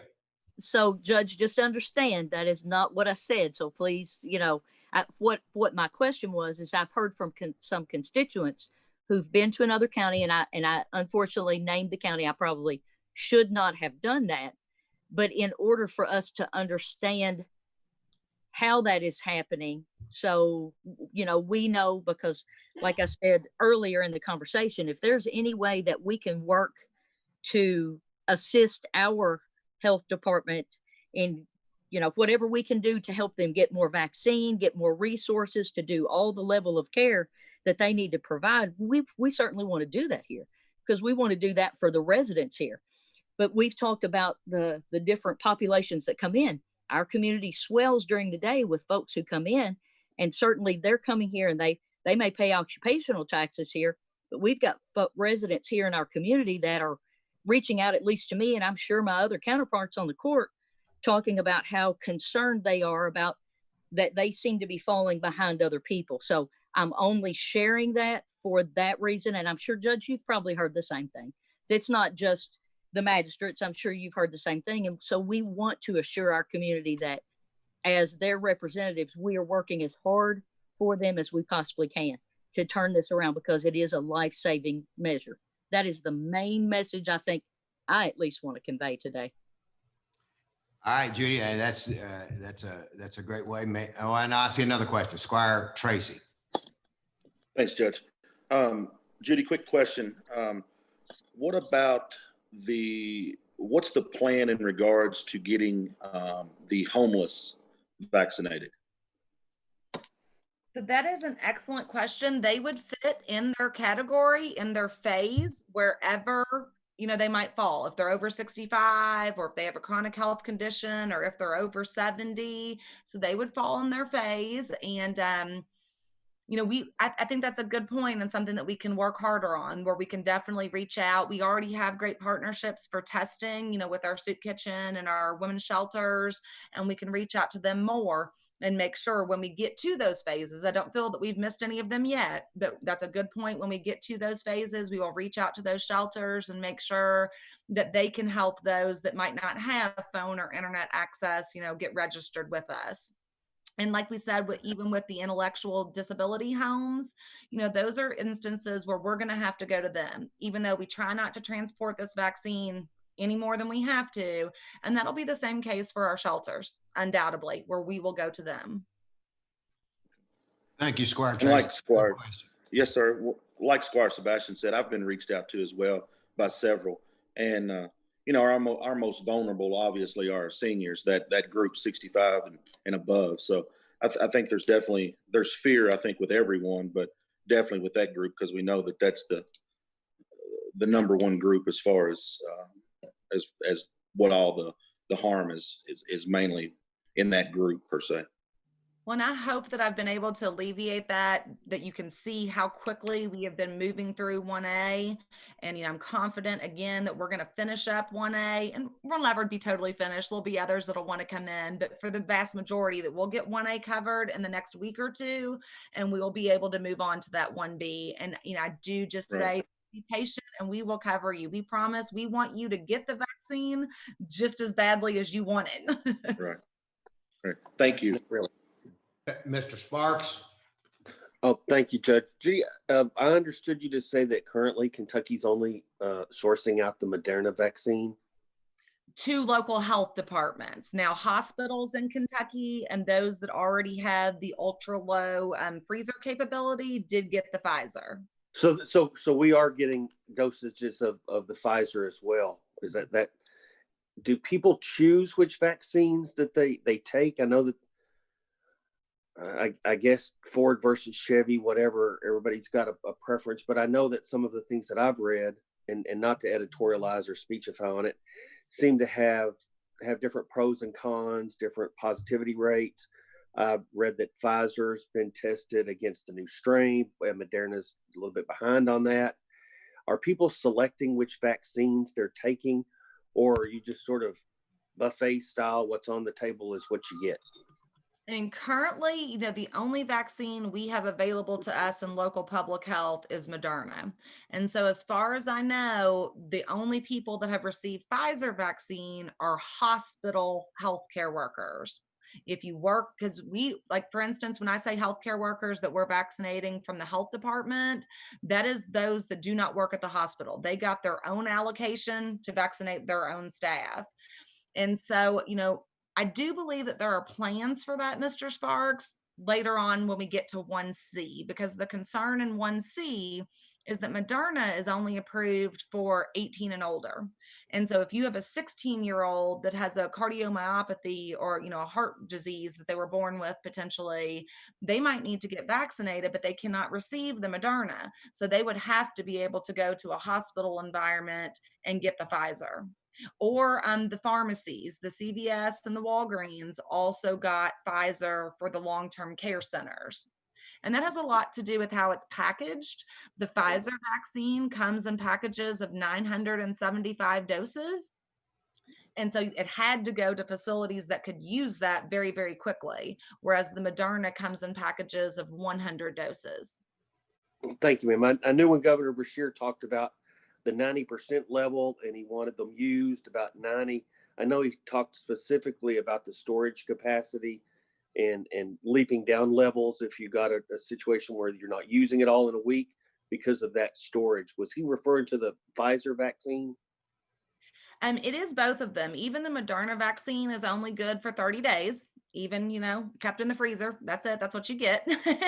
And so we do need to use it up quickly. And I mean, the main point of that was to just get people vaccinated, to, not just try to sit on these vaccines and save them for some other event, to get them out right away. And so we appreciate that mandate. It allows us to move through those phases faster, without fear of reprisal. And, something else that I would point out, something you said made me think about this, is that, when we do a vaccination event, we or anyone does a vaccination event with this type of vaccine, once you puncture the vial, because it's not preloaded in the syringe like flu shots come, we have to draw it up into the syringe. Once you puncture the vial with the Moderna, you have 6 hours to use it. And each vial has 10 doses. Occasionally, a vial has what we call an angel dose, an 11th dose that we are allowed to use. And so that's where our community members going to our website and filling out that form if you're over 70 is so helpful, because if it's 4:30 and we're wrapping up an event, had to puncture a vial, but only gave 2 doses, well, now all of a sudden we have 8 more doses that have to be used that night. And so we pull out that spreadsheet and we start calling our residents saying, can you get here within the next 15 to 20 minutes? And so that's why it's good to have that list as well. Oh, that's beautiful. Okay, thank you, ma'am. I was just curious about which vaccines are we getting access to and to maximize that. Thank you very much. And thank you for everything. I look forward to my vaccine whenever my number gets called. Excellent. 1C. And one other thing that made me spark a thought there is that there are new vaccines still that have not been released yet. We do not know, of course, when they'll be released. We're still following the FDA on that. We do not know, if we'll get those or not whenever they're available.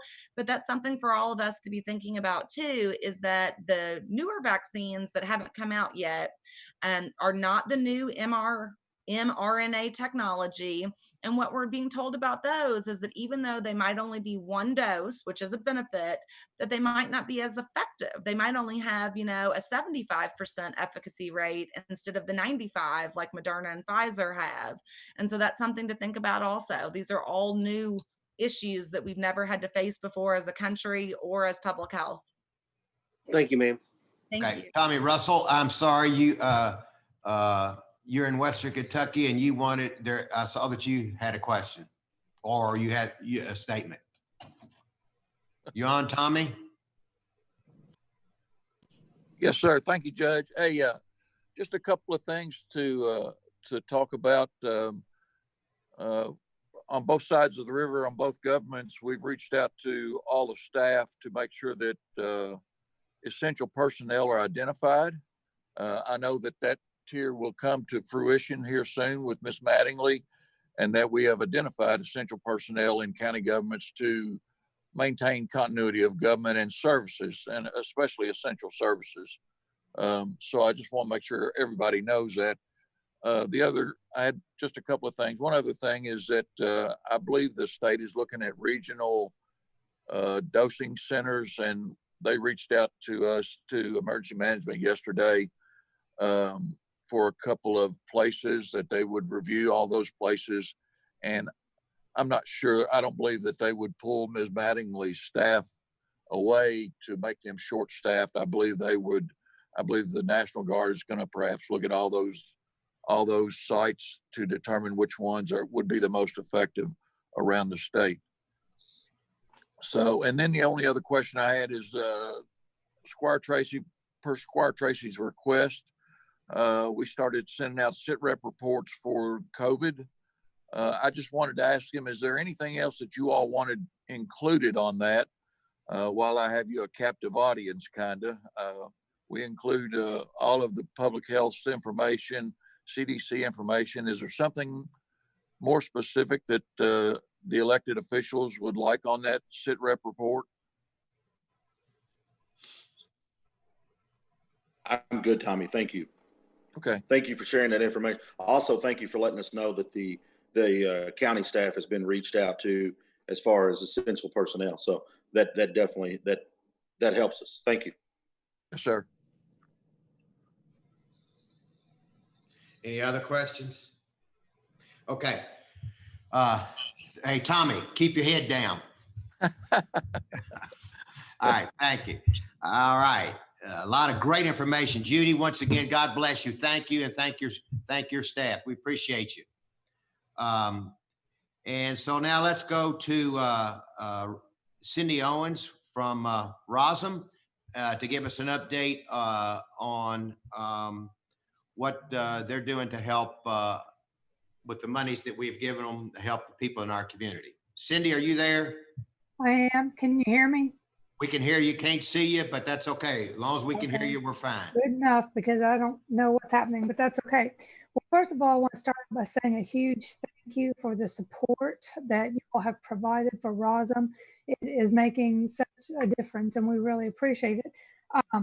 We have received, as you know, we received on November 24th some funding from you all, and then we began using it. In the month of December, we had 102 cases, and we spent $3,073.84 on utilities, and you all covered 95% of that, because 95% of those cases were COVID related and needed utility assistance. And so that was a big help, and we thank you. In those cases that you all covered for us, there were 7 children, 13 adults, and 21 individuals affected by that. So we sincerely appreciate it.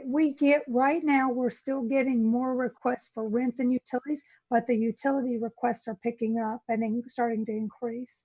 So we appreciate it. The second bit of funding that you have provided, we've not yet received, but once we do, we'll be able to include rent assistance in that pot of money as well. So we just sincerely thank you, and I'll be glad to answer any questions you have. Okay, are there any questions for Cindy at Roslyn? All right, Cindy, thank you. Thank you so much for sharing today, and we appreciate it. And we'll ask you to come back later on as more monies are disseminated through the community. And God bless you for helping all of those that are in need in our community. All right, thank you. Okay. The next item on the agenda is the court has asked for us to to come up with an RFP for a master plan at Lakeview Park. We'll be having a meeting on the 13th of January at 2 o'clock on that, and public, that will be an open meeting for discussion. As part of that, we already do have a master plan that was set a couple years ago.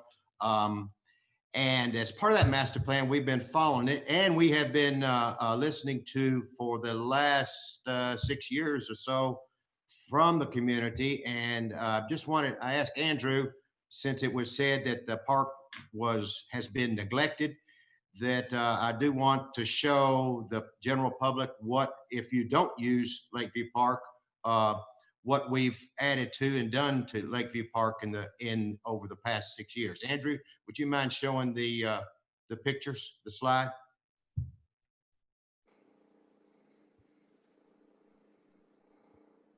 Yes, Judge. Here we go. Just a sec. Do you want me to talk? I mean, we've got the new pavilion. Judge, this is Charlie, you want me to explain some of these things? Yeah. Thank Charlie. You will go ahead and speak. Sure. Yeah, thanks for having me on. Appreciate all you guys do. It's been a very informational morning, and appreciate, God bless the health department. My goodness. Yeah, no kidding. Looks like we've got, of course, the first slide was the sign out by the road at the golf course, which we had considering the pandemic, we had quite a busy year at the golf course. Some of our biggest months, probably our busiest summer, other than obviously the 60 days we were shut down. But and then moving on to the Robinson Pavilion, that was a fall 2017 project dedicated to Harold Robinson. And you can see the road department there. They were instrumental in adding in some additional sidewalks to that, as we always lean on the road department. Very, very helpful. Hancock Pavilion restrooms, winter of 18-19, complete renovation, really nice, turned out really nice. Jeremy and Adam from downtown and maintenance ran that project and were very detailed and thorough, and that turned out really good. Splash pad, huge hit. You can see the kids there. The young lady in the pink shorts is my niece, and she has a bigger sister there as well, but she didn't make the picture. But back in the day, this is obviously a while back. This was closed, unfortunately, this past summer. Excuse me. And but it was a fall winter 16 project and opened in 17.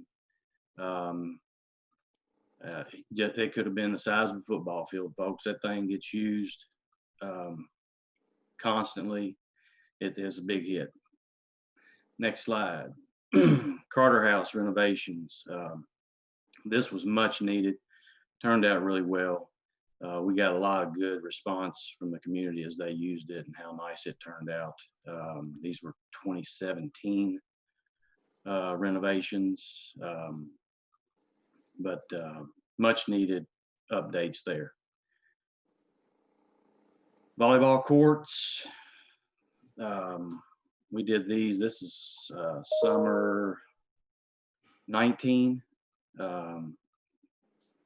This again, very well liked by the community. We coordinated with the city to, because of COVID, they tried to run their leagues when they were given permission to do so.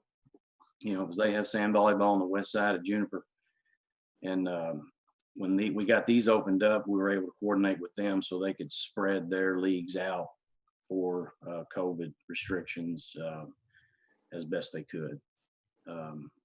But nice project, nice addition to the park. Next, we added some fencing to kind of coordinate with the existing fencing that we had. This was just a safety concern. Obviously to keep and control vehicles. You know, to the left there, you see the pavilion. To the left of that is sand volleyball and soccer fields, and just keeping, just for the safety of those events or those amenities. Wi-Fi upgrades, we did some of those. Andrew, what was that, 2 summers ago? Yeah, I believe it's about 2 years ago. Yeah. So we've got Wi-Fi in throughout the park in certain areas at the Carter House, the golf shop, Hancock Pavilion, availabilities, things like that, just to kind of improve our technology to the public. Pickleball, that was 2018. We got that striped up, got the nets in on an existing concrete pad, and our next step is to, we're going to paint those. We've taken that back, looks like a raised sidewalk behind those players. We've taken that out, thanks to the road department.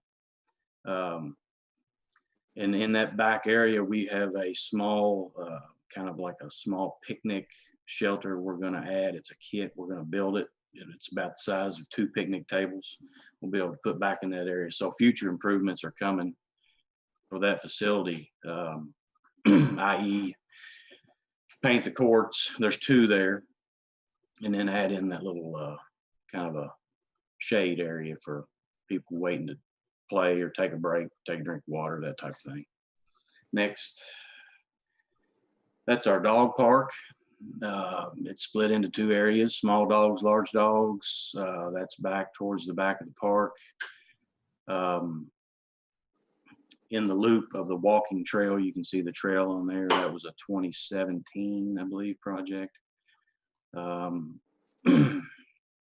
That's continued to get some use. That might be, as we do if we do a study, we might be able to expand on that a little bit, just as a possibility, an idea, just throw that out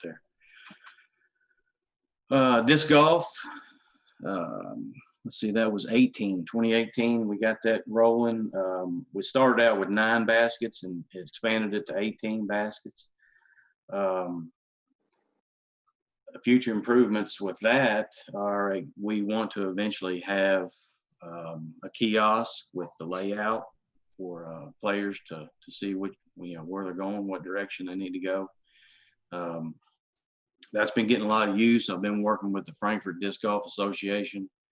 They obviously have been using the one over at East Frankfurt Park, and they continue to grow, and they even had some tournaments this year. They had a whole list of tournaments scheduled throughout the year, but obviously they had to cancel several of those. But we even get used to this time. I saw somebody out there playing yesterday, and it was 30 degrees. So, that's been a hit as well. Are there any additional? What you got? Skate park, yes. This one's kind of an ongoing renovation. Again, we had the benefit of Jeremy and Adam from the maintenance crew downtown to come out. the ramps that they did recondition, they did a fantastic job. You know, they're very detailed and very professional. We do have some additional materials to continue to expand on that facility. We were able to paint it up a little bit and add a few new individual features out in the center of it, but we want to continue to improve that facility. So yeah, that's, you know, for the past 5 years, those are some things we've thrown in to try to make improvements and expand on what we have or add new amenities in the park. You know, and a lot of that's based on the 17 master plan that we discussed. And we've, you know, that's a working document. So, Andrew, if you would bring the survey back up, want the public to see that. If that's on our webpage, Andrew, talk about it, please. How does somebody get to that survey? Yes, it's on the Parks and Recreation page. So if they go to franklincounty.ky.gov, departments, click on Parks and Recreation, it'll take them to a page that looks like this, and they just scroll down and it's right there, and it just allows them to leave some comments if they want to about what amenities or features they might like to see in the future. Okay, thank you. And I know that the master plan will want that kind of information, because that's what master plans are developed from, is what the community wants. And as you saw, just a small bit of the changes that have taken place at the park over the past few years. And that's all come from the community, people saying they want this and that. So we will be having a meeting to discuss the master plan, the RFP to develop a master plan on the January the 13th. Squire Tracy. Thanks, Judge. Charlie, quick question. I know I've touched on utilized, and when I say utilized, I mean through the week, but also mean through the weekend. Having kids and getting out and being someone that travels to different areas. What currently at Lakeview Park would you consider as a destination? What do you see somebody coming here for the weekend for? Well, definitely the golf. It's open on the weekends. A lot of people do that on the weekends. The disc golf, like I mentioned, those tournaments, they had a bunch of tournaments scheduled for that. Soccer, we have an agreement with the YMCA, and that, you know, they play some games on the weekends. No. I'm talking about like a destination in regards where they come and stay for the weekend, like they do. Let's throw out E-Town. Let's throw Bowling Green. That's what we always hear. Yeah. What do we currently have at Lakeview Park that would entice people to come, stay in Frankfort, spend money in Frankfort? Softball complex. Tournaments. I guess you're talking about tournaments, aren't you? Well, he mentioned golf, but you know, as someone that drives by, walks quite regularly up there, how many softball tournaments was held there this past year? This year, or let's go back 2 years. Let's go back 2 years. Yeah, a handful. Yeah, not many. Yeah. Okay. Yeah. Thank you. That's point proven. Thank you so much. Yeah, this year there were several scheduled for this year, and obviously, you know, it is what it is. You know, hopefully that band will strike back up. Thank you. You're welcome. Squire Booth. Yes, I am grateful for that slideshow of improvements to the park. I attended dedication for some of them. I'm not that athletic, so don't get confused. But I feel that we have really done a lot with that park, and a lot of people know about it. And you know, we had the Civic Center, which was torn down, that had tournaments that people from all over the state came to stay. Are we trying to recreate that with Lakeview Park? I don't believe that the money that we have or we take in is best spent on trying to attract people from outside the county. I am against the master plan. We have spent money on it every year since I've been a magistrate, and I have been for it. I believe that the special events, the movies that were shown and attracted people from the county, maybe outside, were successful. And I think that the magistrates that were involved in that are very excited about it, and they just want to do more. I don't think it's worth our money to hire somebody to come and do a master plan. Thank you, Squire. Squire Sebastian, you had your hand up, a thought. No? Okay. Squire Muller. Judge, thank you very much. Yeah, okay. Andrew, thank you for putting that slideshow together. That was nice to see. You know, I want to thank Charlie Lewis. He's been pretty instrumental in working hard and diligent at the park, and I think it shows. I had a nice conversation with Robert Hewitt the other day about the RFP, and I'm excited about the direction we're heading. I just made a couple notes here when I saw this on the agenda.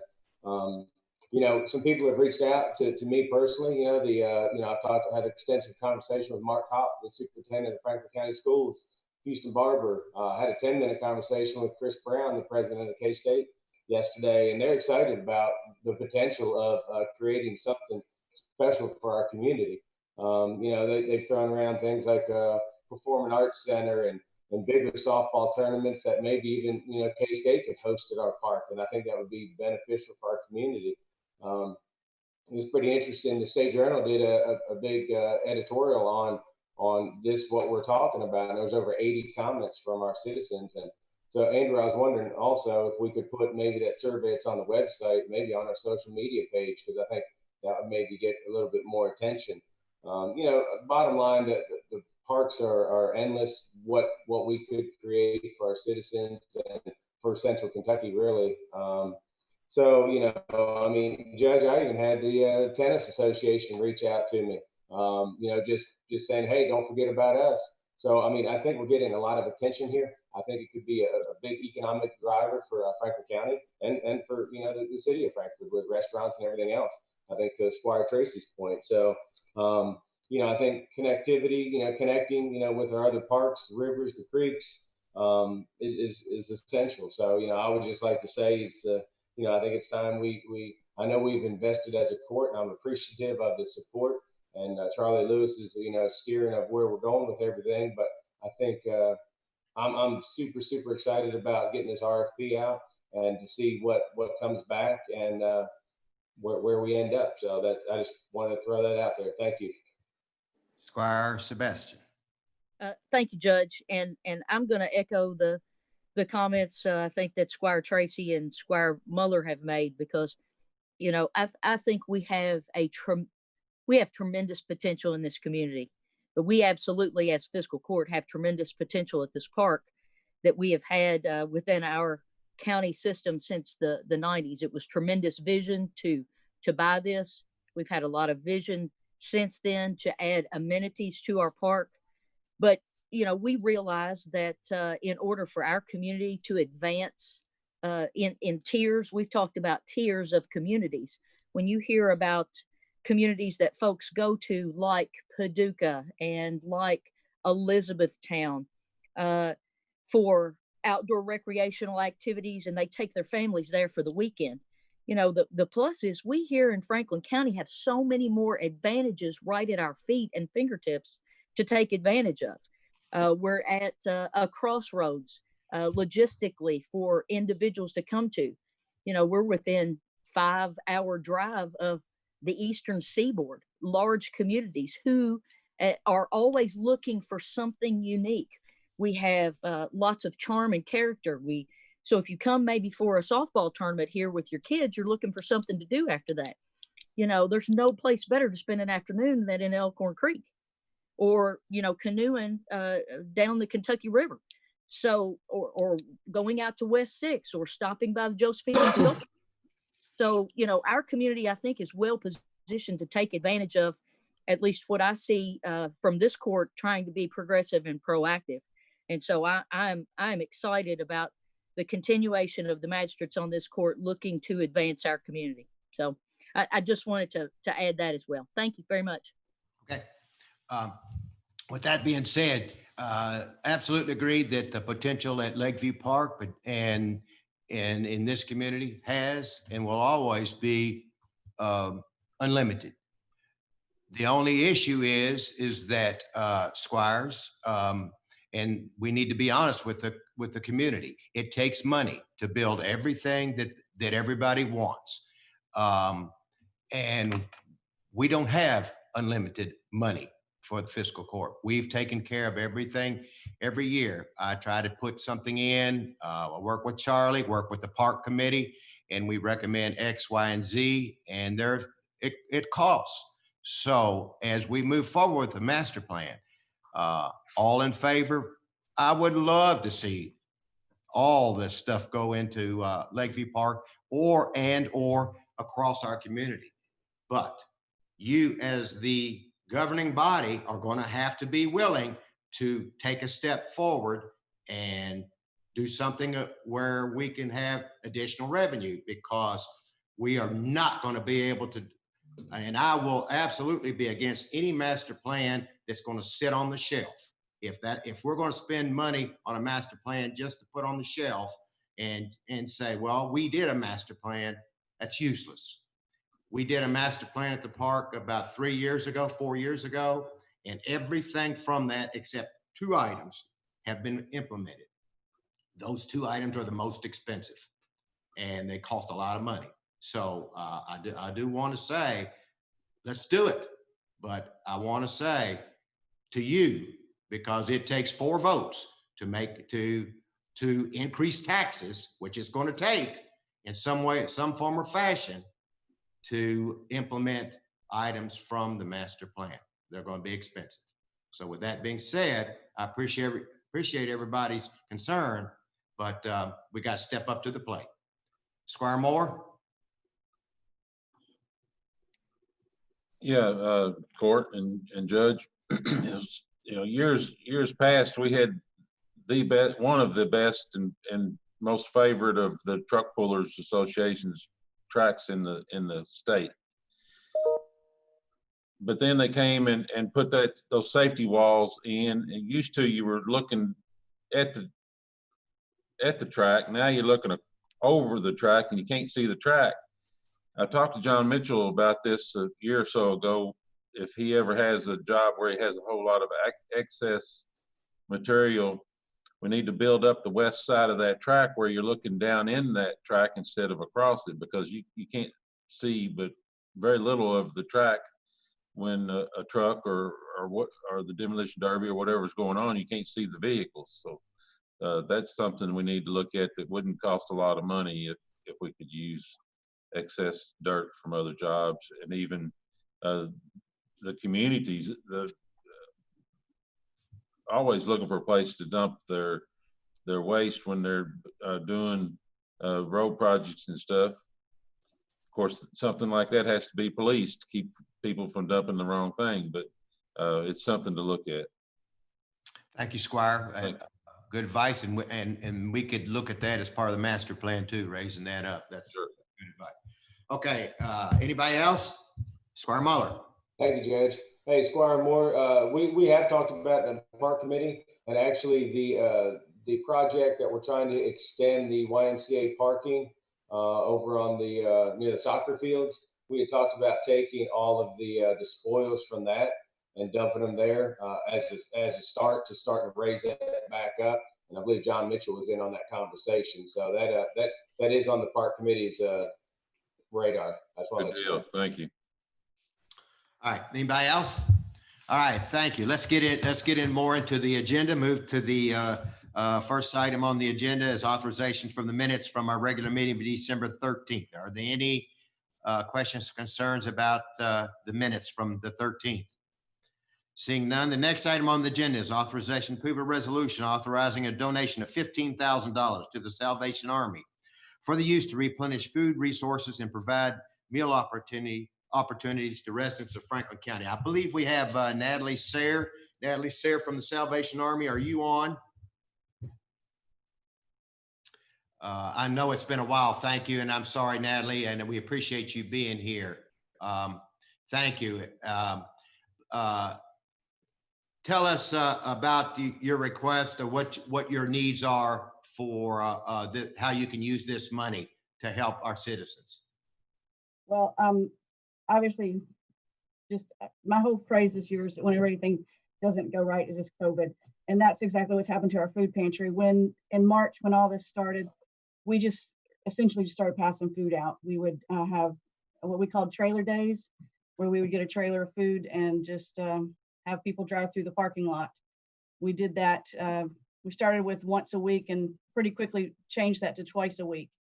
And that really just decimated our pantry.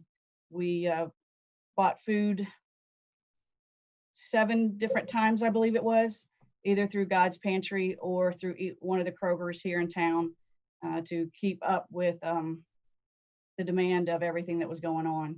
And so obviously over the Christmas season, we've gotten some donations, but we're going to continue this. We have a continual on top of what we feel we're doing for COVID, but we have a continual food pantry ministry that we just need to keep the pantry filled with items for our community. All right, thank you. Are there any questions for Natalie and the major in the back, Squire Sebastian? Yeah, just a little one. Thank you, Judge. We certainly appreciate all of the community resources that are coming together to fill these voids within our community. We have the Emergency Food Pantry, we have St. Vincent de Paul, the Capital City Activity Center, Salvation Army. It is a wonderful safety net for our community that we're able to provide. So individuals that come to the Salvation Army, is there any type of application process that they fill out? Do they just, how does the information get out to the community so that they know that the food pantry, I think that's the term you used, is open and available? Do individuals get to go in and I'm going to use the word shop through the food pantry for items that they may use because they could have dietary restrictions, or is a meal box or something like that prepared? So can you talk with us a little bit about how it operates, please? Thank you. We have a couple of different ways. The first one obviously is the trailer food, that whatever we have that day, we just make a little food box, put it in the car, and everyone goes on their way. But during the week, if someone calls in and needs a food box, then we prepare that food box for them based on what they have told us about their situation. So we've had folks in hotels that need food, and obviously that changes what kind of a food box we're going to put together for them. We find out from them if they have any sort of microwave or any sort of heating opportunities there. And with that, we're able to make the food box up for them. We also we try and keep a lot of pop top or easy type of things for people that are transient like that, or somebody who is homeless and has no opportunities to even store anything. We try and make something specific to that person, but we do that. We do prepare those for the individuals or the families. And we can either, in a situation like we've done a lot of deliveries lately. So folks who are quarantined due to COVID, somebody who can't come out because they're elderly, we'll take those and drop them off to their doorstep and work with them in that fashion. I would say, to answer your question about the application, yes, pre-COVID, we had a basic application that we would have folks fill out. Now we're really just, since we're not really having people in our building and doing so many things by email and such, we're making lists of people more than having them fill out a formal application.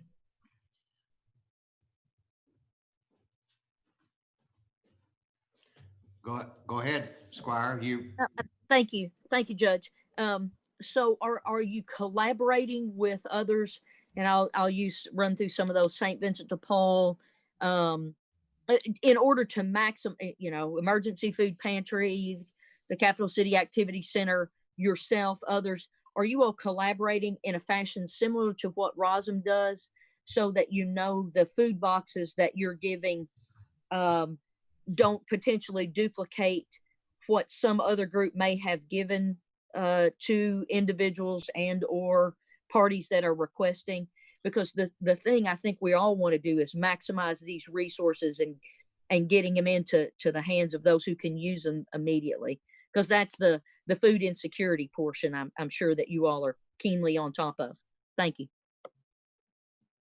We don't have outside of we do, let me back up.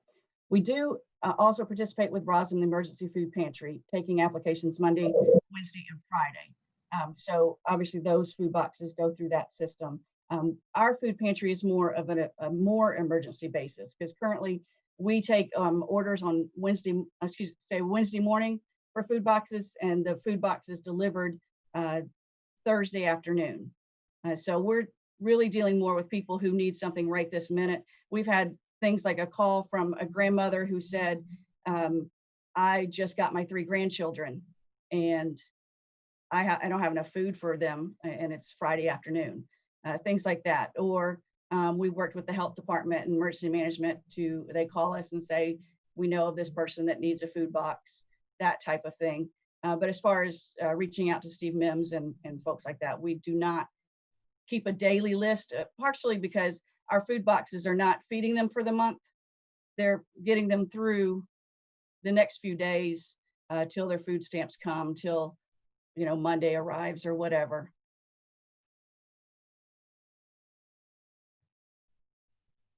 Okay. Thank you, Natalie. Thank you, Major. Thank you all for your God's work in helping our community. We really appreciate it. This is the work session, and once we go through the agenda, then we'll go back through the voting session. And if you're approved, we will.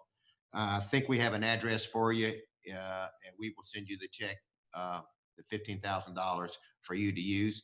We'd like for you at some point in time, once you've distributed, give us an update. Let us know how it was used. Certainly. Thank you very much. God bless you. Thank you. Okay, the next item on the agenda is authorization to approve a resolution providing for sick leave 40 hours in response to coronavirus for our county employees. This is the same authorization. This is just a redoing of the authorization that we had almost a year ago. Obviously, we've got quite a few people that here in 2021 now that are sick with the virus. So it looks like we're going to, as Judy said, hopefully by June or July, we'll have most people vaccinated. But at this point in time, until we get that done, I think it's only fair that we continue allowing 2 weeks of actually 80 hours for our employees if they catch COVID or they have to be quarantined. 40 hours. I apologize. 40 hours. Excuse me. 40 hours for them to be held. Squire Muller, I mean. Thank you, Judge. If I could ask Betty Jo, I just want to make sure I'm on the right page here. So, Betty Jo, if you don't mind, so if someone tests positive and they have an actual testing, that they can turn into you, they get 100% pay. And then if they're caring for somebody that has a positive results, they get, I think, 2/3 or 60% pay. But if they're just sent home for exposure, there's no pay. I'm just wanting some clarifications, if you don't mind. Thank you. Yes, good morning. If someone is, if they're, yes, it's 2/3 of their pay. If they are caring for a family member, or if their child care provider is closed or unavailable, they receive 2/3 of their pay. Now, we are allowing county employees to use their sick time if they have it, so it would make their pay 100%. Okay. Second, if employees are tested positive, of course, I don't get that positive paperwork, but I do know that they've tested I do get the paperwork that before they come back to work, they have to test negative. So I keep that paperwork, and they did get 80 hours of CARES money. But keep in mind, guys, that ended December 31st. That is why the judge is asking the court today to approve 40 hours, because we haven't heard anything on the federal government on extending the CARES for the paid time. And third, if the facility is shut down due to COVID, currently what has been happening, and it just happened this week, those constitutional officers has been paying those employees. But we want to make sure we're all doing it the same, and that's why we're asking. So if they're shut down, basically we need to pay them because that's out of their control. Just like at the clerk's office, they're shut down, it's out of their control. But the problem that we're having is as you're aware, the jail is having a pretty significant turnover. So we're having a lot of new employees that come in that doesn't have any time at all. So that is one reason we are asking if the county would offer 40 hours of COVID sick time to those employees until we hear something from the federal government on extending the CARES Act. Okay, thank you. Hey, Judge, if you don't mind, could I ask Susan, have we run any financial numbers then? What kind of impact this could have on our budget? I know that's kind of an open-ended question, but I think it's probably an important one. I think Betty Jo and I both have access to the same records, and through the calendar year end for the ESL and EFMLA expenses through payroll for the gross pay was around $70,000. The majority of that was the sick leave. I think there was about 3,400 hours, around $60,000. We do have that broken down by department or fund, and yes, of the 3,300 hours, it looked like the jail had a third of them. So what Betty Jo's saying is completely accurate as far as the turnover and the major impact, on the jail. And going forward, it looks like we're not through this yet. We're going through it together, and we will get through it, but we're still in the midst of it. And Susan, you might say to Squire Muller and to the court that the federal government gave us almost $1.8 million to supplement for these types of things, and a lot of other things due to COVID. So yes, it is an impact of the budget, but we've been reimbursed. Absolutely. This was the Department of Labor dictated employers to pay this up front even before there was COVID relief funds. But since that time, the county has certainly received COVID relief funds that this would be as an eligible expense that we're using recovered funds to document. We're following the same guidelines, though, as Betty Jo laid out with the Department of Labor and the relief fund guidance about how to use that money. And that's been the format that we've taken and the process we've taken for use of them. Squire Sebastian. Thank you, Judge. If we could get our HR director, this isn't a 40 hours that is put on top of everybody and space banked until you need it. Isn't that correct, Betty Jo? It is. Yeah, I think that is a key clarification we need to make, just to remind everybody. Absolutely correct. The 40 hours is not put on the accruals until it's being used for that pay period. They will not bank those hours. Hopefully, when this pandemic ends, if we did put 40 hours on their accruals and someone only used 20, we would take that back. They would not get those hours, only for COVID related. Okay. Thank you for making sure that reminding us to be mindful of that. Thank you. Squire Muller, you have another question? Yes, Judge, I appreciate it. Betty Jo, question. You said you do not require having the positive test turned in. I know with our company, it's required, that if somebody tests positive, we have to have a copy of that so we know to pay 100% or 60%. Is that something we could look at adding into this? Well, to be honest with you, at the beginning of this pandemic, we was getting paperwork, but due to the overwhelming work at the health department on the other, they're calling us. They're calling the individual and saying negative or positive. So that's the problem. That did occur, by the way, the first quarter, second quarter, but the last 3 months that has not occurred. We just get a phone call, and I don't know how to make those facilities give us a piece of paper, to be honest. Okay, thank you. Any other questions?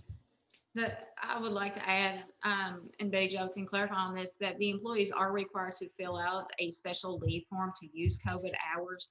If someone were to falsify that information, then they could be disciplined for that. That is correct, Tamara. We are paying very close attention to this, guys. And we do have the paperwork that we have. But yes, that is correct. Squire Sebastian? I just wanted to ask one question about that. As a supervisor in state government, if someone falsified a timesheets, that was grounds for dismissal automatically. Is that the same in county government? Could be. It's Okay. not automatic, but it could be. Okay, I couldn't recall that nugget from the administrative code, but I'll bone up on it. Thank you very much. Appreciate that. Squire Booth? Can't hear you, Squire Booth. Excuse me, Judge and Court. The 1.8 million that was given to the county, I guess, does the city share that? They got their own. Okay. Well, that answers my question. Thank you. You're welcome. Okay. See no other questions. Let's move to the next item. The next item, Mr. Mitchell, authorization to approve a resolution adopting and approving the execution of a rural secondary road program agreement between us and the Transportation Department from rural and municipal aid. John, you want to speak to that? Yes, sir. This is our typical yearly flex money is what the state calls it. I turned it in last year, but the movement of things had really slowed down. So we're finally getting some response back now. So I handpicked a few roads here to get done. Smaller roads because there wasn't a lot of funds available, but we are eligible for around 115,000, looks like. So I've got it figured in. We ought to come in under that just a little. What, John, go over the roads for us, would you? Yeah, the Flags Fork, which is the longer side on the Shelby County side. And then Royal Parkway. And then Steelhouse Hall. Okay. We hope to get these done this spring. It shouldn't be any problem. Okay. Any questions? Oh, okay, got several. Muller, we'll go with you, then Sebastian, then Tracy. Thank you, Judge. Hey, John, thanks for all you all do. Quick question: how does these flex funds compare to previous years? Because we've heard that they're diminishing, so I was just kind of curious. Thank you. It's not a whole lot less. I think the last time was like 120. It usually stays the same, pretty close to the same with these funds. Thank you. Squire Sebastian. Well, Squire Muller asked my question, so I'm appreciative we're all on the same page. I tried to dig out information from last year and to see if we were kind of on the similar footing for the flex funds. And do these have any, I guess, additional bearing on what we will receive, where we typically get the where it specifies that 18.3% of the motor fuels tax that was previously used comes to the community, et cetera. Does do flex funds have any kind of bearing on any of that, John or Mr. Road Supervisor? Not that I'm aware of. No, I don't think it does. The thing about a flex fund, you have the option here.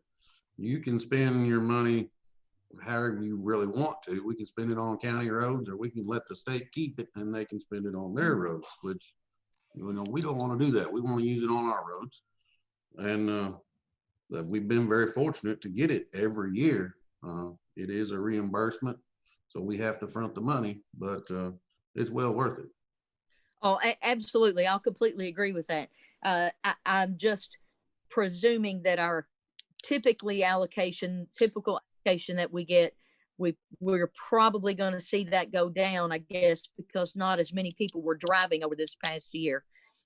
So to see this stay kind of on par with the flex fund, stay on par with what we got last year, is a good sign, at least for Franklin County, and certainly for these roads that need the attention. Thank you very much. Squire Tracy. Squire Muller asked my question, but I do have one thing. I don't want Squire Booth getting excited by seeing all those fives on the paper.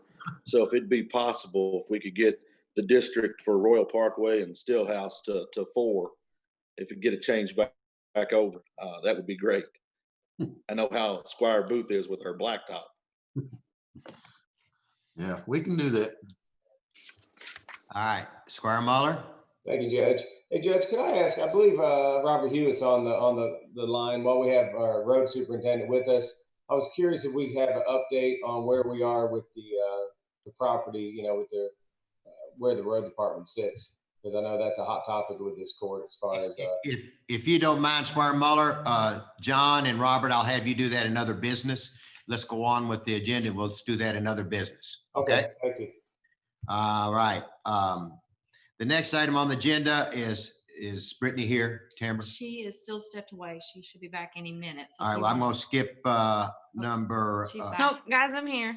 All right, okay. This is approve a resolution authorizing the filing of a supplemental application for the Household Hazardous Waste Management Grant. Brittany, welcome. Good morning. Good morning. Okay, so we held our fall household hazardous waste event in October, and have remaining funds. We have about $9,400 remaining, which can be used towards a spring event. Spring events typically have larger attendance than fall events, so cost varies for disposal, and it's kind of hard to accurately predict. With that $9,400 or so, we also have to budget for advertising, in addition to our vendor fee.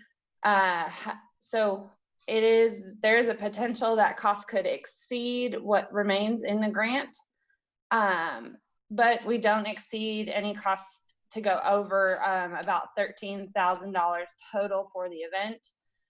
Any overage of grant spending could potentially be shared with the city and would cost towards the 25% match that is required for this grant. Franklin County has held 2 household hazardous waste collection events every year since 2015.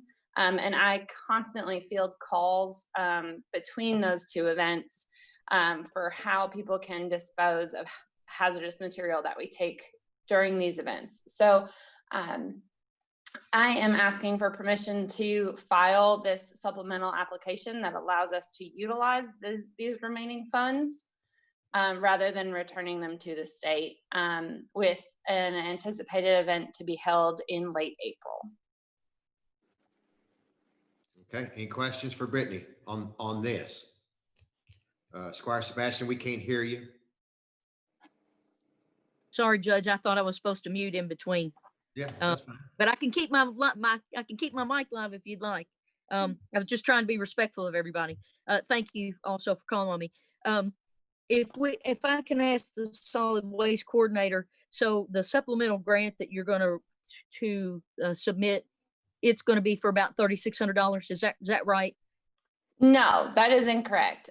So we were given $22,000 this year from the state for this fiscal year, 2020, 2021, for household hazardous waste. That includes payments for our vendor and for advertising. So we were granted $22,000, and I spent about $12,600 or so on our fall event, which left us with about $9,400 remaining in this grant. So you're saying this, that you have to request the state the ability to spend this allotment that they have given to us, the $9,400. Is that that is correct? Because that is correct, as it is typical that most there are a lot of communities in the state that typically only put on one event per year. So the Recycling and Local Assistance Branch of the Energy and Environment Cabinet, they require a supplemental application to be submitted for this additional funding to be utilized. Okay, the write-up was just a little confusing. I wasn't sure, since you had projected the amount to run a little north of 12,000, if we were going to ask for additional funds to kind of make that whole, in addition to utilizing these funds that we already had. But all this request is for us to utilize the existing funds we have rather than return them to the state, right? That is correct. I apologize if it was confusing. There are plans. I'm going to be doing some research prior to our next filing for this grant. I'm going to shop around for vendors to see if we can't save any kind of money on that front, because our vendor setup fee is about $3,500 per event that we have. So that right there covers, the vendor actually coming out and setting up and working the events with all of their staff and all the supplies needed for that. So I'm gonna shop around and see if we can't find something that is a little bit more cost effective. And based on that, I can also request from whatever vendor that we do decide to go ahead with. I can see what their predictions are and potentially ask the state for additional funding. Thank you. That helps quite a bit. Thank you very much. Muller. Thank you, Judge. Hey, Brittany, just so I'm kind of piggybacking on Squire Sebastian here. So all we're voting on is to give you kind of permission to ask the state if we can use these funds towards the spring cleanup, correct? That's correct. Okay, so where is the balance of the event coming from? Is that in your budget, or is that something you're asking also? So Brittany, if you'd like, this is Susan Squire Muller. You want me to step in and talk about the budget, some of the budgetary impact information? Yes, please. Okay. It is confusing. Grants are a wonderful thing and it's a wonderful purpose, but the timing of the receipts and the timing of the events and our format for reporting in a fiscal year sometimes has overlaps, and we budget for a single year's expenses and a single year's receipts at a time. Due to COVID, the spring event happened very late in the last fiscal year, so the billing for that wasn't received or paid within that fiscal year. So we have, if you look at our line item, our expense line item, Squire Muller, is the general fund 5212366. It was budgeted for 22.6, which is one annual years of grant funds. But we've incurred on that, we've booked in this fiscal year about $14,000 for a prior fiscal year grant.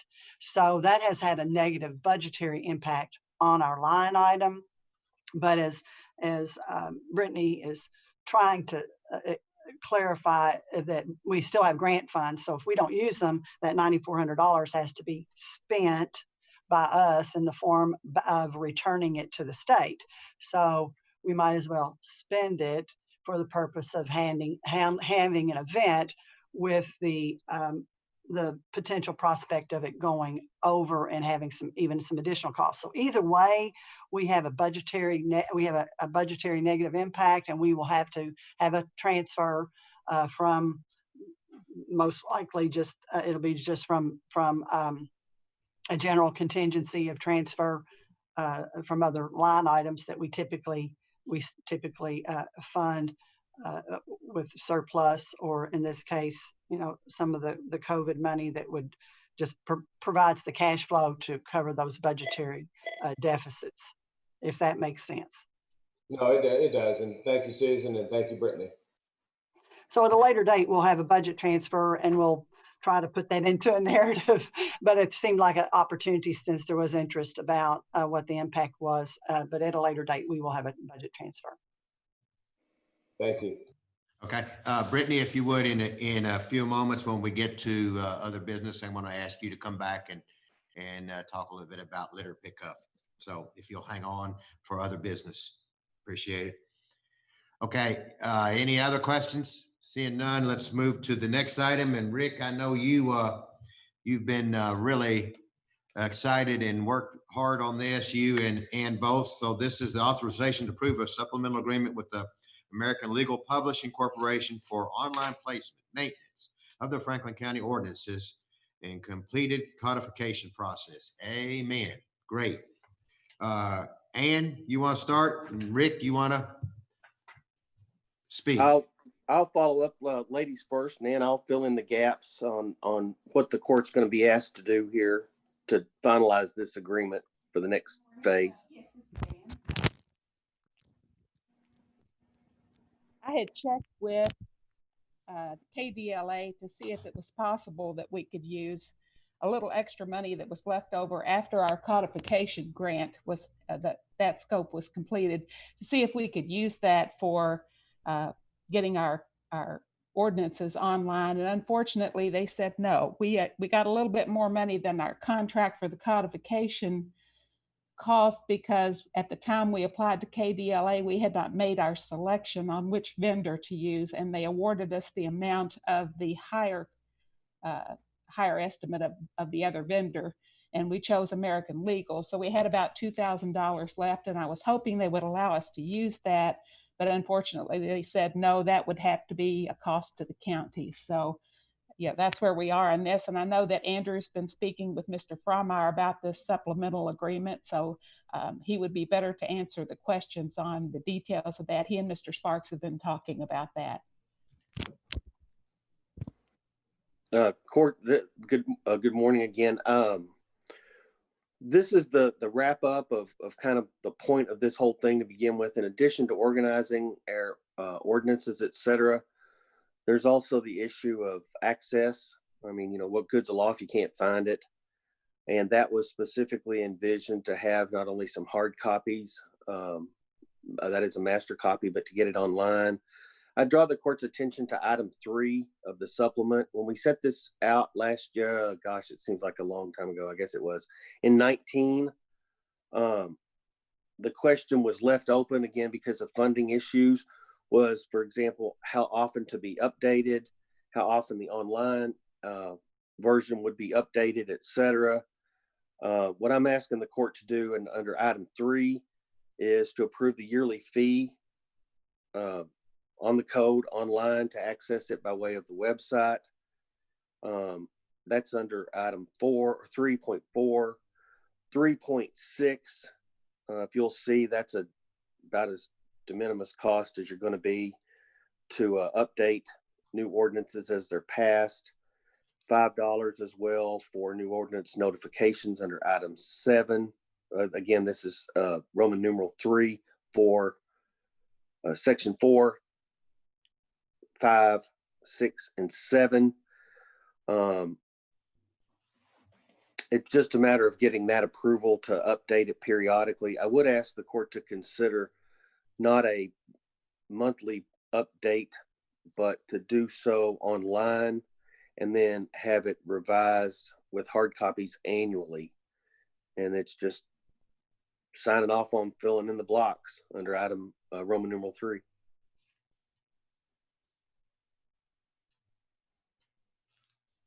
Okay. So when Tampa, are we approving this document with those stipulations in it, Rick, or how? Or... Yes, sir. You, like, for example, under Roman numeral 3, item 4, approve the yearly fee to have the code online. Okay. The schedule, I'd recommend the annual printed book update, internet update quarterly as that gets passed, etc. And then 6, 7, 8, 9, 10 archived meetings and minutes service, basically to keep your records online. And item 13, of course, we're going to need a couple of hard copies because you always need a hard copy in case something happens. And those were all looked at. Members of the court will recall, but the question was, we left it open-ended with the goal of getting the thing codified and then revisiting it depending on what the financial situation was. As Ann indicated, there was a question as to whether library and archives would be willing to pay that. Apparently that's not available. It's a valuable service and a very reasonable expense. And if we've got to do it, I'd ask the court to consider just assuming that cost, it's necessary. Amber, how many copies? That would be up to the county attorney. I would only need one. One comes free. So if he would like a hard copy for his office, that way they're stored in two separate buildings, that may be the best option there. Okay. I would think one judge, one held at the court, at the fiscal court building. We're getting that's a space issue from what I talked to Mr. Fromeyer about yesterday. It is a rather large document. I don't need to have 3 or 4 of them floating around, especially when you can pop on your phone or your pad, etc., and get the same information. But it is necessary to have one copy. Okay, one is free, so no additional. Okay. Correct. Okay. Squire Sebastian, you have a question? I do. Thank you, Judge. Mr. County Attorney, will this company host this on their web? I guess on their servers, or are we going to be responsible for hosting it? I'm just trying to figure out and I'm sure you've probably already talked to our treasurer about how we budget for this kind of going forward, but I don't know where it's hosted, so that if something happens and it goes down, then if we don't host it, potentially we don't have as much control over how rapidly we could get it back. So that really lies there in the question, because like you said, so many things now are electronic and we're used to having them at the drop of a hat. So just my question about who's going to do the server hosting. They'll serve it, or they'll store it on theirs with a link from the county website. Okay. It's rather similar, and it was I don't know, for those of us who use it, LexisNexis or Westlaw, it's hosted similarly, and the research actually it was very natural to me when we did when they did the initial presentation as to the way it's researched, because it's exactly like I use on my Lexus. So it was very intuitive and something that practitioners are very familiar with. Did they did the company talk to us anything about service level agreement for recovery time if it goes down? Because you know how it was a straight agreement, $100 as initial, and then they would maintain it on their servers. The issue primarily discussed was how often it would be updated. That is, when they bring it back in, how much the cost was. It's a couple dollars a page for ordinances. I was very interested in, and maybe this will be a duplicate, but it's such a de minimis amount. They're already going to be in there and uploading ordinances, et cetera. They can also store minutes, resolutions, et cetera, miscellaneous type of orders. Okay. Is that something maybe that our IT coordinator can look into, just to see if there is some service level agreement, so that we can be assured that this will come back online within, typically 6 hours, 4 hours, just to have a sense of that. If there's some research that we can do on that. I can certainly ask Mr. Fromer on it, but it's addressed, Squire, Awesome. under item 8, I believe. Is the storage issues under 8? I'm sorry. But I didn't. That's the thing. I saw that we have a link there, but it doesn't talk about that. Just to the point of where we can have it accessible, because to your point earlier, nobody wants to store a lot of these things hard copy anymore. We all used a handheld device or a PC to access them. And when they're not available to you, it's very frustrating. So I'm asking just kind of for that reasoning. Thank you. Well, also, I'll defer to Andrew on it. I that really was a micro detail that I'm going to defer to the publisher about. I don't know the answer to it. also on option 1, for the additional charge of $750, we could have a copy of the CD for a downloadable file if that were easier to have stored on our server, to have it as a backup if it were to go down. We can, so they, as part of that initial, the $750, they can also provide us a downloadable version on CD at no additional charge, and that's part of the setup. So and of course we'll have the paper backup. I don't know exactly what the SLA is. I'll be glad to, if Rick wants me to reach out to Rich and ask him. But I'm sure this is their number one business. So, it is to their benefit to make sure it's up, because if not, we're not going to be the only community across this nation that's going to be unhappy. So I'm sure that they'll get it up quickly, but I can email Rich too if needed. Yeah. Thanks, Andrew. And Court, just to let you know, this won't be the end of this game. To this extent, once it gets submitted, they've codified it. I talked to Rich yesterday about getting the hard copy down there. He described it in, quote, multiple bankers boxes because of the totality of documents that they've incorporated and codified. Once we get that, either the next court, I think, or maybe the second court from now, there'll be an enabling ordinance that will be asked to be presented first and second readings that will change over the way those ordinances, et cetera, have been compiled up to this point. If you've ever had the pleasure, okay, it sucks. It's not a pleasure. If you've ever had to search for county ordinances, they're listed by year and serial number. That is the series 2021 series 1 would be this first ordinance, et cetera. They're not very well, they're indexed as well as could possibly be in an index type form on the website, but it in no way is comprehensive, and it's very cumbersome to search. You have to know the topic. This is, again, and I've said this before, there are very few things that people will remember things for, and they probably won't remember this one, but codification of the law is an extremely important thing. And I'm really happy that it's getting done, and you'll see that it's a good thing. Spend the money for it. This one counts. Squire Booth.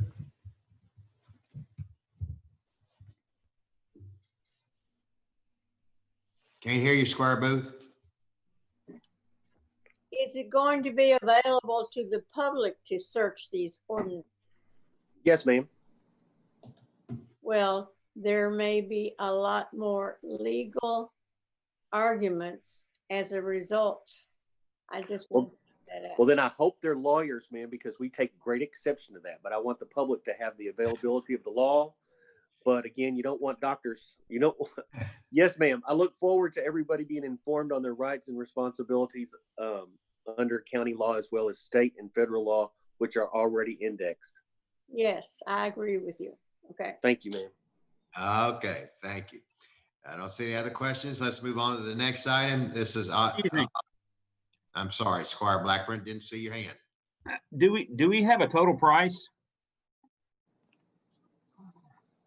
We have a grant of 19,000 and something, and is it less than that for the codification? And then there's the extra pay is something that the grant doesn't pay for. Is that right? Yes, that's correct. Our contract with American Legal Publishing was about $2,000 less than the grant award we got. So we will have to return those excess funds to Kentucky Department of Library and Archives. Squire Blackburn, that was the whole point of leaving these blanks in there, to see what you all decided you wanted to do in terms of frequency, et cetera. Again, I'll take you to item 3. A yearly fee to have the code online is going to be $495. A hard copy code is going to be free. $7 per ordinance to update under item 6. New notification is $5. Whatever you choose to be, it's sort of a menu. Yeah, that's why I'm asking for a total cost, because you can make it whatever you wanted based on what you pick and choose. No, I can't, but you can, because you all have to be the ones that sign off on this. That's why it's all blank. So whatever you choose out of this restaurant menu is what's going to be paid. That's my point, Rick. If it were me, I'd check off. We haven't chose anything yet. We just got it in front of us and we were moving on with no questions. I just wanted to know where we were. And I know you recommended annually under the printed books, and the internet updates quarterly. I mean, I take those recommendations well. I think that's what we need to do. But as far as the other stuff, I think, before we go on and say and vote on it, we need to know what it's going to cost us. Well, right, and not to be snippet about it, it'll cost whatever you all agree to cost. That's why it's the blank. I didn't total it up because that I did not presume to know the will of the court, and I would never presume to know the will of the court. And that's why I was drawing your attention to what those charges would be depending on which of these menu items you select. And that's your all's heavy lifting. Squire Blackburn, I've asked Tamber to go back and review, change it if you want. Tamber, review what has been suggested or recommended. Recommended number 4 for $495. The printed book updates annually. The internet updates quarterly. Then items 6 and 7, I believe, are per page or per ordinance. So there's no way to determine at this time. And I did look back to see how many ordinances. I think last year we had maybe around 9 or 10. The year before was like 13. They vary, but we don't pass a lot of ordinances. And also our budget is an ordinance. However, that will not be included in the codification. So that's one less there. So I've got items 4 checked for $495, then the annual, the quarterly, number 6, number 7, number 8. Again, it's per ordinance, so it's hard to say what the exact cost is. I have number 9, 10, 13. We did not do 13 because that was for an additional copy. So also, Tamara, Madam Clerk, we have to number 1, the $750 fee. We have to do that. That's the initial. That's a one-time fee to get it in the quote unquote software or in the format. So okay, so it's not an option of 1 or 4. You need. No, you can't. So it's $750 for the initial setup and $495. The $495 will continue. You continue on. We will not have to pay the $750 obviously in the future. And then in the future, that's when those other services will come into play. And it's just based like as Ms. Harrod and Councilor Sparks said, it's going to be based on how many ordinances are passed or whatnot. Okay, so our initial cost is $750. The $495 doesn't come into play until the renewal. Well, no, that will there. So the initial fee will be $750 plus $495, so 12 whatever that comes out to, and then the $495 will continue on into the next year, plus whatever, how many new, whatever that new menu options come in. So, it's like $10, $5, whatever that'll come into play there. And just to let the court know and the public know, this search engine, unlike LexisNexis, for example, is free to the public. It will be linked through our website or through the county's website, pardon me, and be available to be searched that way. It doesn't require payment registration. Again, unlike LexisNexis would be when they load up Kentucky statutes, etc. I think our LexisNexis runs about $280 a month for online access. but that's nationwide, literally worldwide for lawyers. But this would be free to the public for county ordinances. Squire Booth? Okay. I am unmuted. Good. The updates should be taken care of internally, should they not? No, ma'am. The updates would have to be updated on the codification server. They would upload it. They'd insert it, upload it, and put it on their website. On their server, you're saying? Yes, ma'am. I don't believe it's anything we would have access to, No. to be able to update ourselves. Oh, it's well, wait. Just to be clear, yes, there will always be an internal record created by the court on an ongoing basis, but for the publication of the codified updates, that's a separate step. This doesn't replace the day-to-day court record as it exists. This takes it, and the best way to think about it is like at the General Assembly. You've still got a record of the House bills and the Senate bills, but once it's passed and codified into the KRS, then it's filed in a different fashion, given a different number. All of those steps are parallel to this. So you'll still track it because there will be an existing ordinance changing at the local office level. When they load it and put it online, that's when it goes, and that's what you're paying for. Oh, okay. Squire Sebastian? Just one quick question I wanted to ask our clerk. If number 11, I may have missed her saying number 11 as well, the translation services. There's a line out there, I guess, that has to be initialed or checked, and I'm sure we want to have that, especially as it is no charge, but I'm sure we want to include that as well. But especially because there's no charge. Yes, ma'am. Especially because of that. Thank you. Thank you. Okay. I got it. All right. Looks like we're able to move on now. Let's move to the next item, authorization to approve these appointments. We have We have two appointments in front of us, the Farmdale Sanitation District Board. Charlie Burnett, replacing Barbara Pauley, who resigned, unfortunately, after only one meeting. And we do thank her for her willingness to be on the board, and sorry that it didn't last any longer.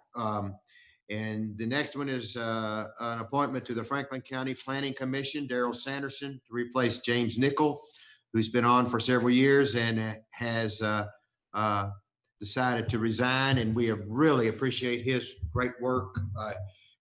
Jim Nickel is a great guy and done a great job, and we thank him so much for his work on the Planning Commission. Any questions on those appointments? Is there another one that you haven't mentioned? No. Sanitation Board? There, I mentioned, no, yes, Charlie Burnett, he's on the sanitation. Recommended Senate Charlie Burnett. Okay. Okay. The next, Squire Sebastian. Thank you, Judge. I did want to ask about the Planning Commission. Our material, it looks like, had and I'm looking through it here, it looks like that there was a resignation that came in. It was dated December 11th. And I know we had a fiscal court meeting on December 18th, and there have also been a couple of committee meetings. So there were some opportunities maybe to make the court aware that this was out there, that this unexpired term existed. And I know that we want to all do what's in the best interest of our community. And so, getting information like that and making our community aware that those vacancies exist, especially when someone has resigned midterm for whatever reason. I think that's key because, as a community of 50,000 people, we want the best people working for us on this. So with that said, how many applicants did we have maybe sitting in the folder for appointment to the Planning Commission? If you add, I've had some for several months now. And so with this one, 3. We've had 3. Okay. So, one of the key things is this board in particular has one of the most significant tasks facing our community that they're looking at right now, an in-depth, thorough revision of the comprehensive plan. And I think, we have one of our magistrates, Squire Blackburn, is appointing himself well in sitting on that. So, it pains me a little bit to call out the dearth of information that we have on this application. And looking at it, when I received it, it has 8 total words on it. I don't see that as a great signal of someone really I guess, looking at the process and demonstrating a desire to be very hands-on with this. And I guess the lack of information on the application in regard to when there may have been some previous service, and I'm not clear whether it was on the Planning Commission or the Board of Zoning Adjustments, because both boards are kind of mentioned here. I just trying to figure that out and to see what may have elevated this applicant above, head and shoulders above others, because you've indicated that there were 3 applications. And then I noticed on this, it talks about some wording on the application itself. It says your work experience is an important factor in evaluating the application. Describe your background experience that you possess that would be beneficial to helping the work of the committee. And then it says, right before you sign your name, I understand the county has the right to refuse to appoint me if it discovers I've provided incomplete information. So I read those, and that's what's concerning to me about the process here. So I just raised that from reading the application and seeing what was before us today. Thank you very much. You were, Squire Muller asked that a job resume be sent to you. You were sent that yesterday. Squire Tracy. I'm sorry, Squire Tracy. I thought Squire Muller. He sent work history. It wasn't a resume. Yeah, I don't think it was a resume. Was it? I think it may have just been some dates and names of. But again, I'm not quibbling about the individual. I'm quibbling about the process. I'll take quibbling back. I'm asking about the process. My main thing has always been about the process for knowing that these vacancies exist, putting the word out there to our community, because I think we have a tremendously talented and skilled community that wants to lend their hands to helping our county grow. And not having that information out there to people, I think is a detriment to the process. So that's my what I'm sharing today. Thank you. I believe it was Squire Muller. I'm sorry. And then Squire Tracy had asked for a copy of the email. So he did not turn in a resume. He sent a list of his job. employment. Yeah, he listed his jobs. Okay. Squire Tracy. Thanks, Judge. Quick question. I noticed that unlike others, this application was not stamped. Is there a reason for that? For when it was received? It really just depends on who takes in the mail and what's going on. And with our office being low on staff, we're doing the best we can. I'll be sure to try to remind everyone to stamp their mail. Okay. And then thank you for sending me that information. Obviously, and I look at these board appointments like job applications, and I'm confident that if this was turned into our HR director as a job application, legally, I don't think she can toss it, but I can assure you it would probably be set aside with the lack of information on it. So that's where I'm at. Thank you for sending me the information. You're welcome. Okay. Squire Muller, sorry. Thank you, Judge. I guess going back to one of the things Squire Sebastian had maybe asked, you said there was 3 applicants. Since we don't have the privilege of seeing them, could you maybe just say what made this individual stand ahead of the others, please? Thank you. Yeah. This individual has served before years ago, and in my calling references to see about his service, he was giving glowing recommendations and saying that he was an excellent member of the board. Thank you. Squire Sebastian. Yeah, just a quick question, Judge, and you raised a good point. When was that service So, on this? you know, I'm not sure if it was the planning know. commission or the Board of It Zoning was Adjustments, earlier because 2000s. I don't know. about 20 years ago. Yes, About 20 years ago.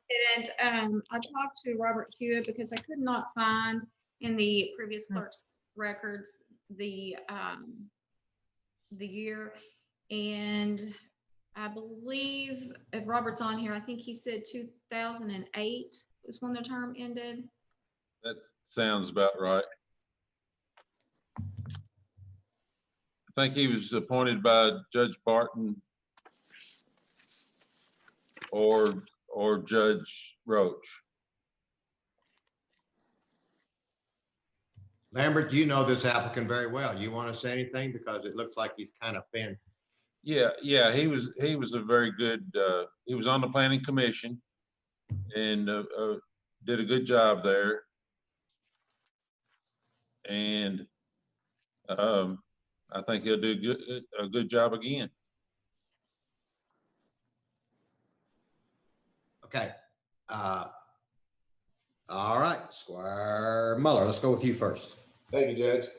Let's switch gears for a minute. Going to the Farmdale Sanitation Board. I guess I would like to ask maybe Squire Booth or Squire Sebastian if they know this individual and if it's somebody you want us to, vote in, because obviously you're going to be dealing with this individual. So just trying to give them the opportunity. Thank you. Well, I can tell you that we are grateful that anyone will be on this board. Amen, Marty. Thank you. I know this individual. I think he'll be really good on this board as well. Yeah, and coming from someone who has worked with this individual to get us to this point today, I most certainly agree that I think he will do a bang up job.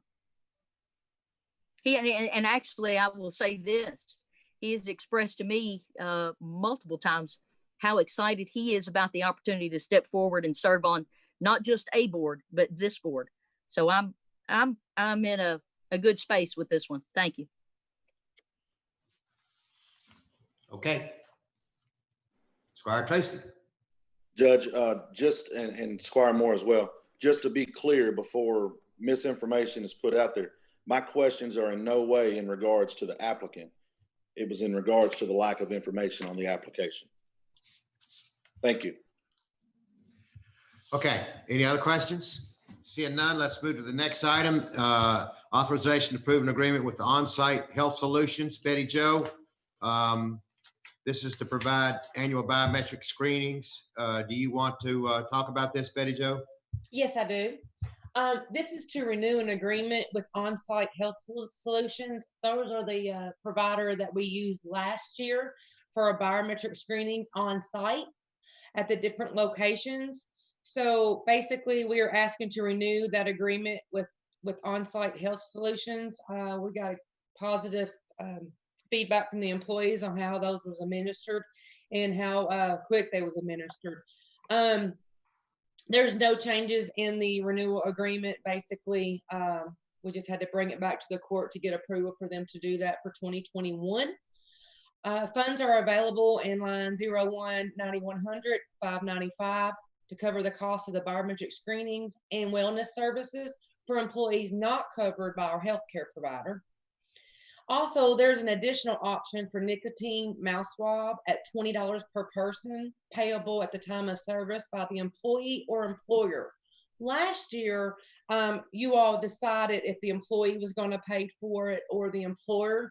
So we're asking you all for that option again this year. If approved as an option, the contract must state, who's responsible. So it's $20 to do a nicotine test. By doing that, you also you get a lot of bonus points for Go 365. So that is one reason why we would like to offer that service, either the employer or employee. I will tell you, last year, you guys approved for the employee to pay for the nicotine screening of $20 because that helped them with their Go 365 points. So the recommendation is to improve the agreement with on-site health solutions to provide all county employees with an annual biometric screening and wellness service because of the importance of our employees' health. Now, I'm hoping if you guys approve this, we will start getting those scheduled, hopefully by March, to the on-site facility. So we would have about 5 or 6 different locations they would come to. Of course, they would be wearing masks. Both parties will be wearing masks in those facilities. That's it. Thank you. Okay, questions? Squire Mullet. No, thank you, Judge. Maybe not a question. I guess we have to throw something out there. I would recommend again that the employee pay for that extra $20 screening if they would like it. I think that's the only thing that we have to if we vote this in. Is that correct, Betty Jo? That is correct. That's the only thing we need to check on the contract. Okay, maybe Judge, you might want to comment, or Squire Sebastian. I believe this kind of falls under maybe one of our committees here. So just that's my thought. I think we've even discussed that in the committee that they pay for it themselves. Squire Sebastian.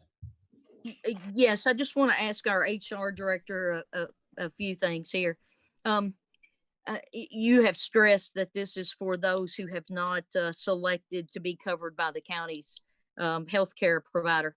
How many folks within the county government system would this really apply to? It would apply to about 35 employees. Those are the employees that waives our county insurance and has insurance elsewhere. Or if they're retired, reemployed, and again, they have their health, about 35 employees. Okay. When was the last time that this service was bid out? Because I think you had indicated that this service has been provided by this same provider currently, right?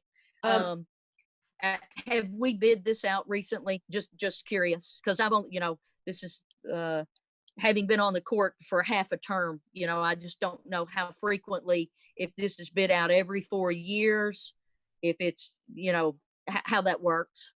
Yes, that's a good question. Actually, we bidded this out in 2019. We had the same provider since we adopted the Go 365 for 3 or 4 years. Our employees wasn't happy with that provider.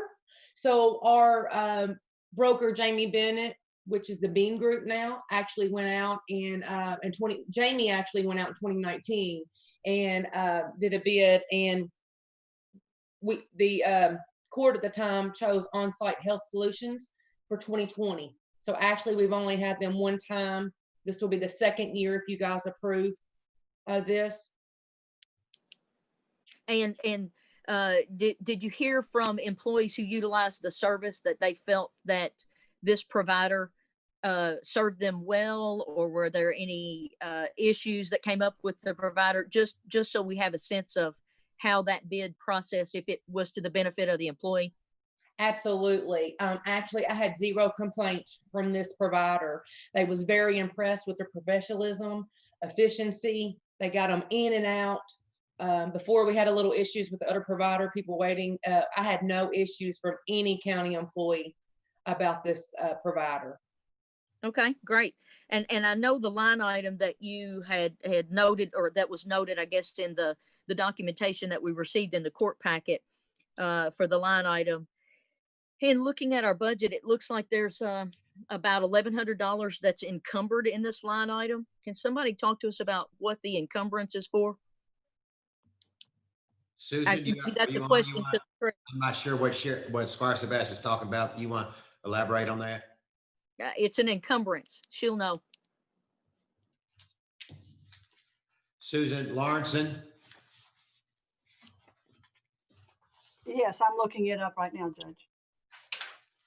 So while you're looking at that, I think I just have one more question, because I was looking at the way this document reads, and it says it commences 1/1/21, with no date for it to end. So I just want to make sure I understand, because it says it will continue on. If you'll look on page 2, number 9, which is the effective date section, everyone and Judge, that section says the agreement shall become effective on 1/1/21 and continue until terminated. So does that mean I've never seen a contract that is open-ended. It basically says the term of the agreement. So I'm just a little concerned about the open-ended nature, that there's no end date for this agreement. Betty, do you want to speak to that? There's a section in there, I believe it's 60 days notice on either party. I'm trying to find that. It's 30, because it's also mentioned here, but it doesn't say the contract period for working with this entity is 1/1/21 through 12/31. It only says that you have 30 days to terminate. So I don't know if by signing this, if we don't put some end date on the contract, we've got an open-ended contract with this provider. And I would advocate that we would do it for a 1-year basis, 1/1/21 through, whether we want to go on the fiscal year basis or the calendar year basis. But I would advocate for us to include a end date for the contract. And if we don't include one, I won't vote for the contract. We need an end date for every contract. Mr. Sparks, you want to speak to that? That's probably more of a legal question, whether that's the right way to go, wrong way to go, only way to go. I don't know. Well, that's the way it is. It's open-ended until you cancel it. If you want to put a termination date on it, do so. If you do that, I'd recommend that it also reflect that terminated on such a date unless extended by written agreement, et cetera, et cetera. But the end date is open-ended right now with the termination clause. Madam Clerk, this is Betty Jo. Can we add the termination date? Can we amend that currently today so we can get that approved by court, hopefully, and just put the end date of December 31st, 2021 at the end of this year? Because I'm pretty certain that we have to have all the biometric screenings done this year. So can we just edit that and put the termination date of 12/31/2021? Absolutely. And I can also add that into the motion that Judge Wells reads out. Thank you. Thank you. Thank you all for finding a solution. Thank you. Squire Sebastian, in response to your question about the wellness line item and the encumbrance balance, I'm not sure what date of the report, but basically balances are shown as encumbered until we actually write a check, because we're on a cash basis. The charges that have been booked to the wellness line item and that are booked regularly are the gym memberships that the county supplements, as well as the Go 365, whatever, HRI. I just wasn't sure, because I know it demonstrates that we're trying to hold it because we know we're going to have an expense. I mean, I understand the nature of encumbrances, but I didn't think about the gym memberships being part of this. I understood about the Go 365 being in this line item. And it's, according to the current treasurer's report in our packet, it's $1,032.99 it's encumbered. So that leaves a balance in that line item of $10,648.87. All right, thank you. Yeah, you're welcome. All of those encumbrances are reflected in checks that are written in this court. Thank you. I just wanted to ensure I understood what the encumbrance was for. Thank you very much. Squire Tracy? I want to remind you just briefly that there's absolutely nothing wrong with it. Hold on. Mr. Sparks, hold on a minute. I've called on Squire Tracy. We can't hardly hear you. Hold on one second. Squire Tracy? Thanks, Judge. Betty Jo, quick question. You mentioned there was 35 employees that didn't participate in the county program. How many employees participated in taking the swab? And I may have missed this. No, I'm sorry. It wasn't 35 that didn't participate. It's about 35 that's not on the county insurance. Okay. And I'm estimating it's 35 to 40. So don't quote me on that 35. But those are the ones that's not on the Humana health insurance that the county provides. Okay, how many employees participated in taking the nicotine swab test? I don't have that number. I have no idea, to be honest. That is confidential. They get that sheet. I don't get that sheet back from the provider, that's HIPAA. So I have no idea. I participated, and at the time that I inquired about it, I was the first to inquire. So I think it may have been an issue of employees not knowing it was an option. And it was actually paid for through my health reimbursement card. So it did not cost me any money out of pocket other than what I had deducted from my check for my health reimbursement. And the reason I did it was because it gave you more Go 365 points. I will make sure that this is promoted for the biometric screenings along with the nicotine testing. Okay, thank you. All right. The next item on the agenda is authorization to hire an occupational tax administrator. Betty, and we've gone through an extensive process, and you want to talk about what we've come up with, who we're recommending. Yes. This is authorization to hire occupational tax administrator, filling the vacancy, unfortunately, by the resignation of Lee Griffin. The position was advertised internally, Frankfort State Journal, Indeed, county website, and Facebook. We received 20 applications, which was great. And I'm going to thank you, Andrew, for putting this on our Indeed. All the candidates, which we interviewed 6 out of 20, every single one of those candidates, except for one, actually saw this on Indeed. So this was a great recruiting process. The interview committee consisted of Judge Wells, Deputy Judge Herod, myself, and County Treasurer Susan Lawrenson. We are recommending $47,000 annually for that position. So you guys will know, I didn't add this in the abstract, so sorry about that. The 4H salary ranges is from $44,135 to $64,903. We're recommending 47. The interview committee recommends Summer Lovin for the Franklin County occupational tax position pending the drug test results. Ms. Lovren has 25 years of bookkeeping, payroll processing, along with a vast knowledge of tax payments and obligations. Ms. Lovren also received annual training in the tax guidelines, and I believe those was tapped for you guys for the review. Thank you. Squire Muller. Thank you, Judge. Thank you, Betty Jo. Hey, Betty Jo, just real quick, and I appreciate you all going through it, and I'm excited that there's 20 applicants, because I know that's one of the things that we talked about in committee. What kind of set her apart from, I guess, the next person in line, just out of curiosity?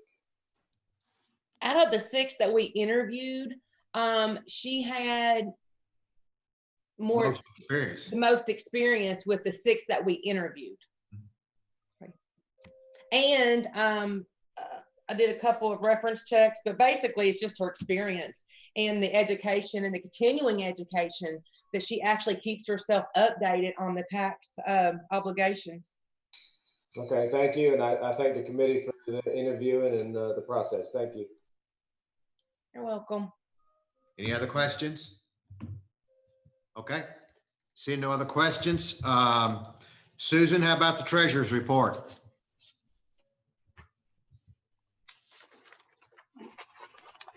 Again, the report that you received in your packet has changed, but it's an effort to try to keep you informed at the time that you're reviewing your packet information.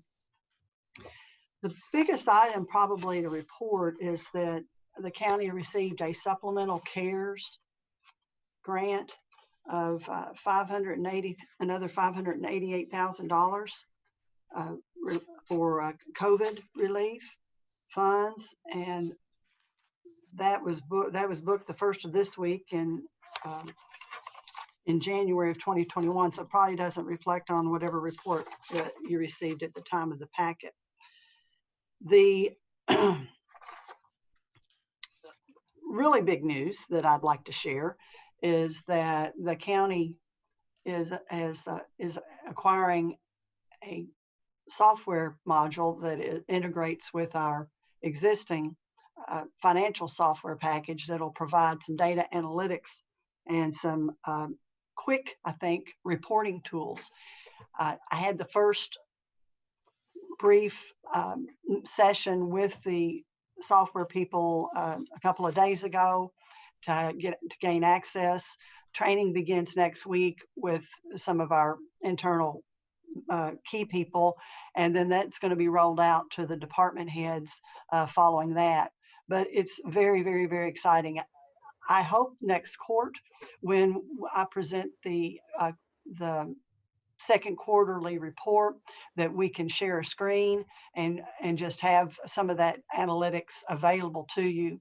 I think you're going to really like it. Well, I know you're going to really like it. I'm very, very, very excited. I'd like to just spend my whole day trying to learn it and playing around with it right now, but my whole day is occupied with 2 days of other things to do. So I'm not saying how enthusiastically I feel about it, but I think it's really, really going to be great. The only other item I don't know to report, but at this point with the treasurer's report is just the ongoing monitoring of our revenues and our account trends and our quarterly comparisons. I'm doing that with the system that we have now because we do have that data available to us, but and we are on track, and I believe I alluded to that last court that we had already received 97% of our property tax money that we had received to this point in time last year through December. So that's and the same thing with our and I believe Jeff reported on the motor vehicle taxes that was very strong, and that payroll still looked like it was compared to last year was in a respectable place. And again, based on our budgeting, we budgeted no growth.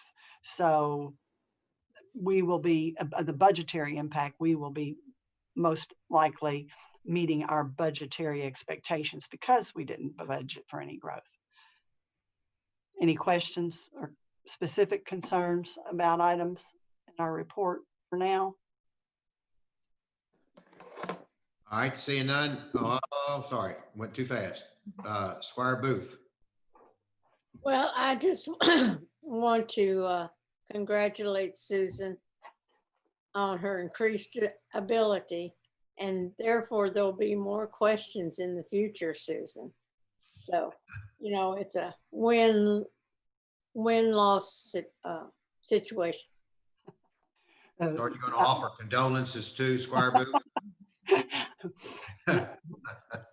Yes, I wish I was a better teacher. I'm very excited to have this tool, and it will, I think, offer some better layman's understanding of the information that we have available, and including our public, and transparency and availability of information to the public is in a readable fashion is very important. And with our website, you know, we might have the opportunity to be able to share some of this data in a more understandable fashion. So I just want to take a quick opportunity. I didn't say words last court about a fantastic teacher and how much I respect teachers and love teachers, favorite people in my life. And Squire Sturgeon was one of those, and he was a lifelong learner. He was open-minded. He asked a lot of questions. He loved this community. He loved learning. And so bring on those questions, and I'll do my best to field them and find a way to answer them. And God bless every teacher out there right now in every shape and form. Amen to that. J.W. Blackburn. Yeah. All right, Squire Muller. Thank you, Judge, and thank you, Susan, for those nice words about Don Sturgeon. So the computer program that we're getting, is that something that, I mean, is it a grant thing, or are we paying for it? Is it something our IT department's going to install, or is it an outside entity? The module is an extension of the existing software that we have that we did not acquire at the time that we implemented the finance package due to cost concerns to hold that overall cost for that, you know, that big chunk of money. But it's a very critical component of the system. There are other jurisdictions that have the same finance package that we have, that have this analytics component, and they love it and are using it, and absolutely find it wonderful for the automated workflows and collaboration offerings that it has, and the documentation it provides during the budget process. In light of the COVID impact and our remote meetings and the prospect of those continuing through this fiscal year, and it seemed wise to have something in place more than an Excel spreadsheet that would afford a better tracking opportunity and input opportunity for the court specifically during the budget process. This particular software enhancement will facilitate that throughout the departments. It will be available to all the department heads. Their budget entry will be this way. It will be tracked this way, and the court's input and their the many iterations that we may have, and even things like what we've discussed today about the codification grant and the provisions and expectations we've had along with that. The notes will be in the narratives attached to drill down to these items. Will be the opportunity for that will be extensive, so it will provide a lot of layers.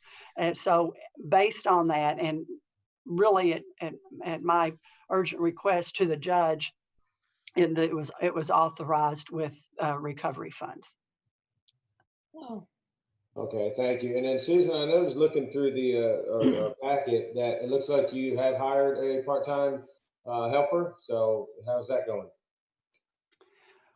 Well, we're just getting started in that area, and we just moved someone internally who had already been kind of helping out and found that they have a lot of good skills, and so we have just this week began that process, and I'm hopeful that that will work out.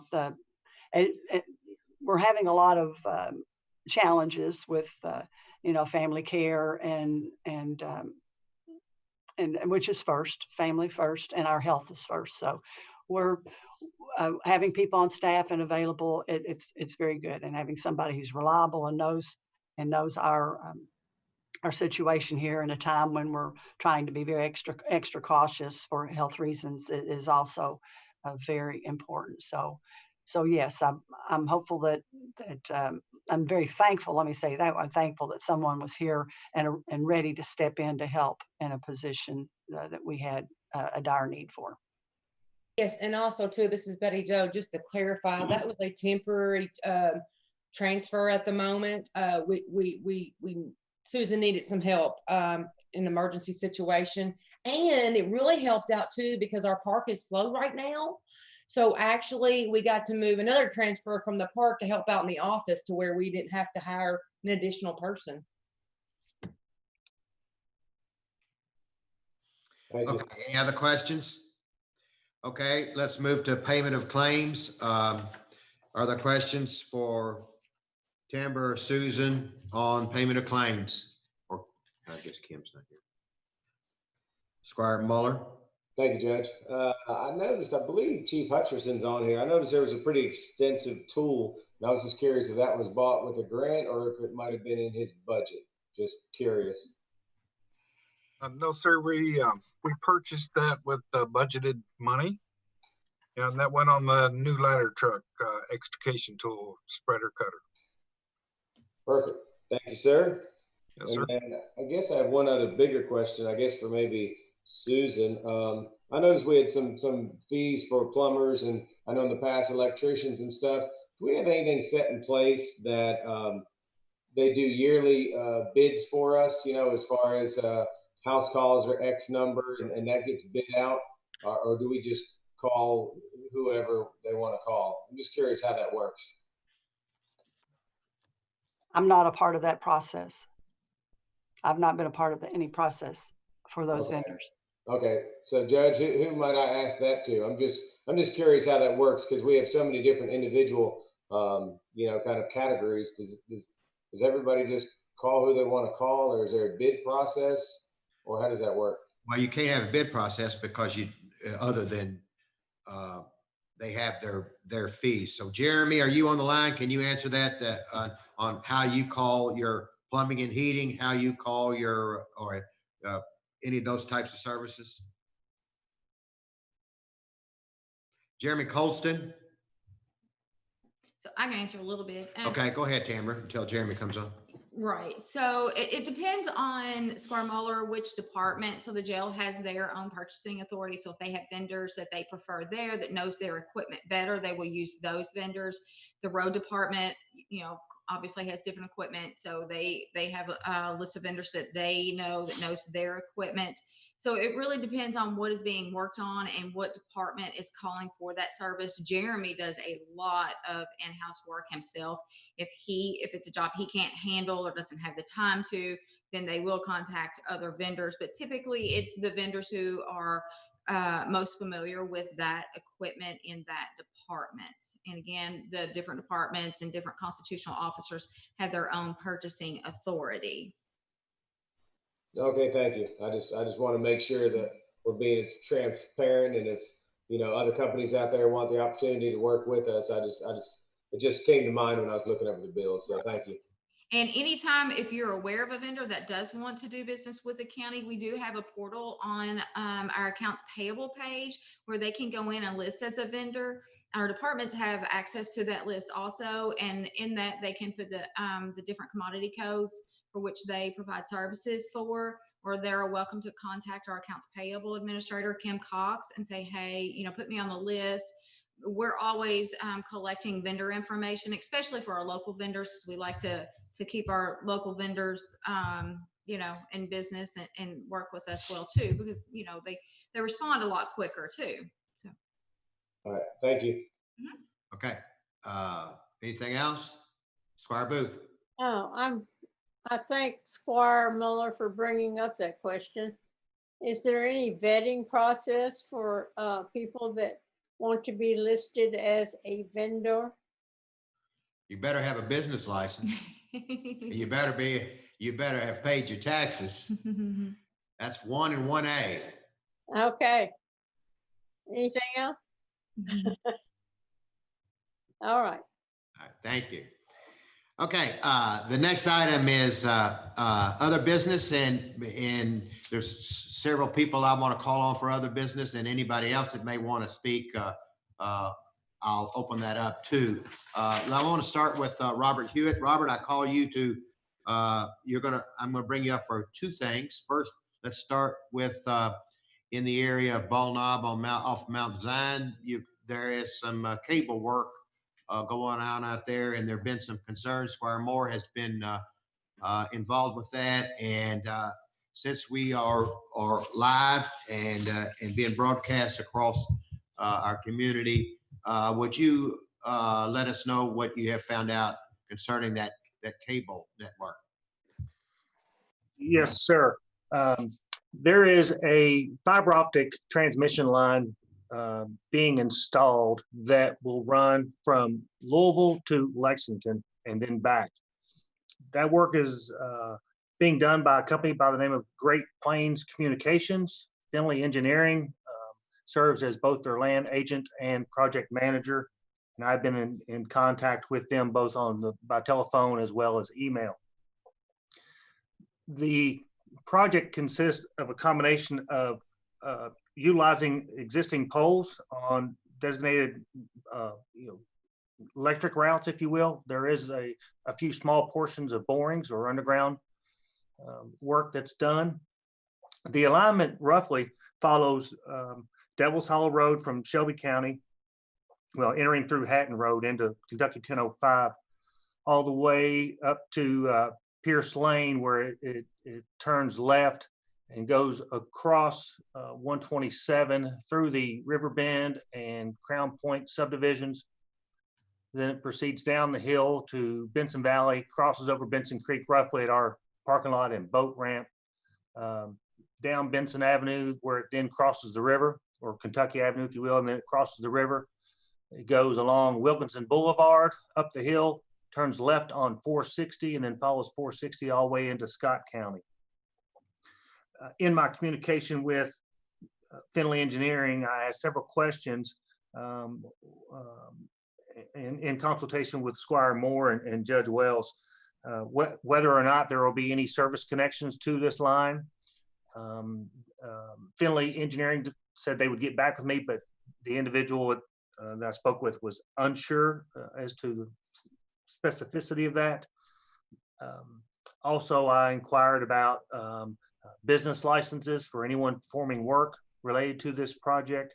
So I did go ahead and forward the business license application to Finley Engineering for them to complete or provide to all contractors related to this project, as well as I copied Eric Cockley for work that's being performed within the city limits to ensure that Mr. Cockley is aware of what's going on. So other than that, it sounds more like a transmission line. There is a land agent for Finley Engineering that is contacting individual property owners.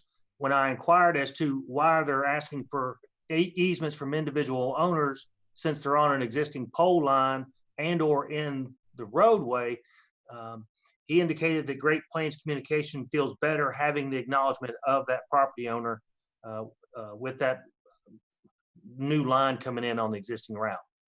There are a few instances in where it will go through private property, but otherwise their goal is to stay on existing pole lines and routes. And so that's my quick summary, and I'm happy to answer any questions. Squire Booth. Well, there's a very similar situation that happened in my district where a fiber optic line was directed out toward the landfill.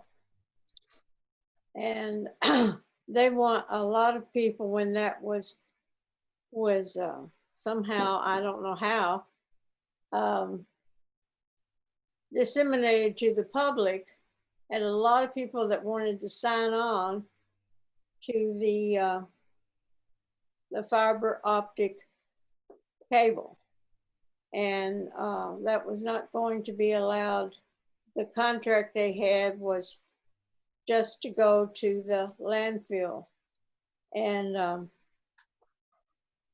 I don't believe it was possible, even with money. And easements were a problem with that. Mm-hmm.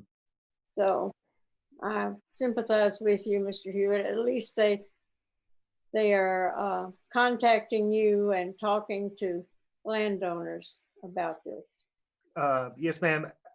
I did in an email to Finley Engineering ask if they would be willing to give a presentation to the fiscal court.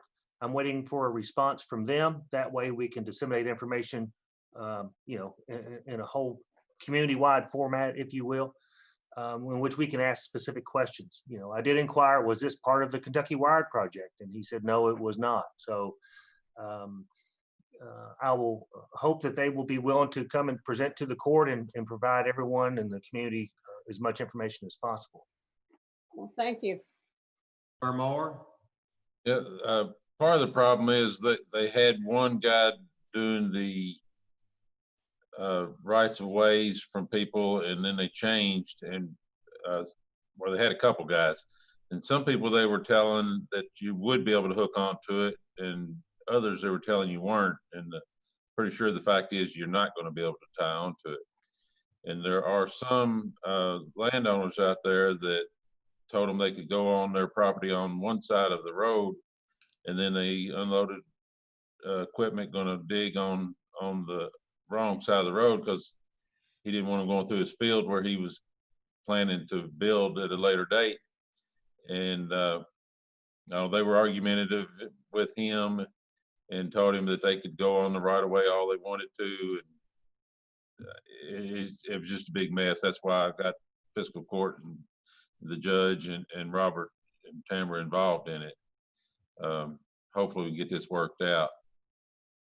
Yes, Finley Engineering was kind enough to provide me with a full set of plans of the alignment from west to east through the county, which includes symbolization for underground bores, existing utility poles, adjacent property owner names and the like. So I'm able to easily follow the route. And if there's an issue, I can zoom right into where the people are and quickly either get on site or contact the owner. The gentleman that I spoke with at Finley did identify some inconsistencies in the file that he was provided from the previous gentleman that was in the field obtaining easements. And so the gentleman that reached out to me appears to want to correct any errors that may have been made by his predecessor. So I'm hopeful that we can get this back on the right track. They seem willing. Yeah, Robert, I think I've found a way to get around the problem they were having, and they've talked to one of my neighbors, and they may just be able to go through him along the railroad. So it's staying off the railroad, but on his property. So hopefully this will work out. Well, if any of your constituents for any of the magistrates have any questions or concerns, I have the name and telephone number of the individual. I'm happy to contact that gentleman directly with concerns or questions or anything like that. So don't hesitate to contact me, and I'm happy to be the liaison and facilitate communication. All right, thanks, Robert. And the other question that I have is there any state or federal money involved in this? If they do come to us, we need to, I think you were going to send them an email asking that too. Yes, sir. And I'm hopefully they'll respond back. If not, I'll place another phone call. Okay, thank you. Yes, sir. And members of the court, I also received 2 phone calls from property owners in that area relative to inquiries as to collateral use easements, et cetera. I told them that only they would know where their easements lie and to what degree, and have asked them to consider double checking their easements by way of looking at their chain of title. I know some folks I spoke with were very concerned that there were claims of easements that they said that they did not grant, nor did their predecessors grant. And I told them that the only way they're going to know is if they run titles and double check their own property lines. So if your constituents are giving you calls about that, just ask them to, monitor their own property, know where their property lines are. If they've got easements or they've executed, keep a copy of them. Make sure they're precise as to where the easements are going to lie, who they grant the easements to, et cetera. This is eerily reminiscent of the rollout of Kentucky American Water that wasn't handled as eloquently as possible. And frankly, it was roughshod in a lot of ways. I also understand that there was not an option to tie on or access the cable, at least according to the gentleman that I spoke with. 2 of them said this is just a pass-through crossover. So there's some easement issues out there that they're going to have to address and protect their own easements, and those property owners are going to have a lot of control over it. And I have referred them to try to double check their property lines, see what they got on it.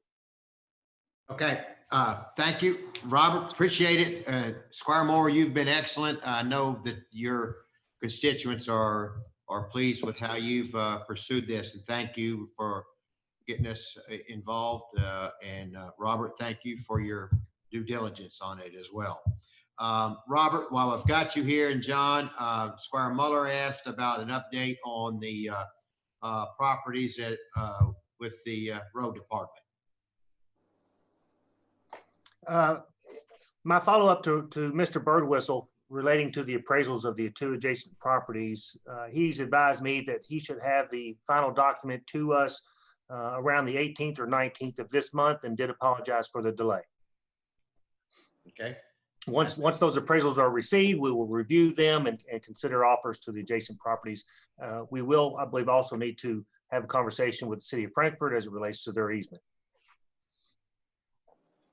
Squire Muller, you have anything else to? I was just curious. So when he gets that appraisal and everything, how does that work with us? I mean, do we go into a private closed session, I guess, to discuss that maybe during the next meeting? Is that how that's handled? Yes. All right, thank you. Okay, anything else? Brittany, are you here? Are you on, Brittany, for talking about litter? Yes, sir. Come on. All right. So to wrap up 2020, I would like to recognize the 24 groups who were able to pick up litter out in the county. Andrew has put this graphic up on the screen.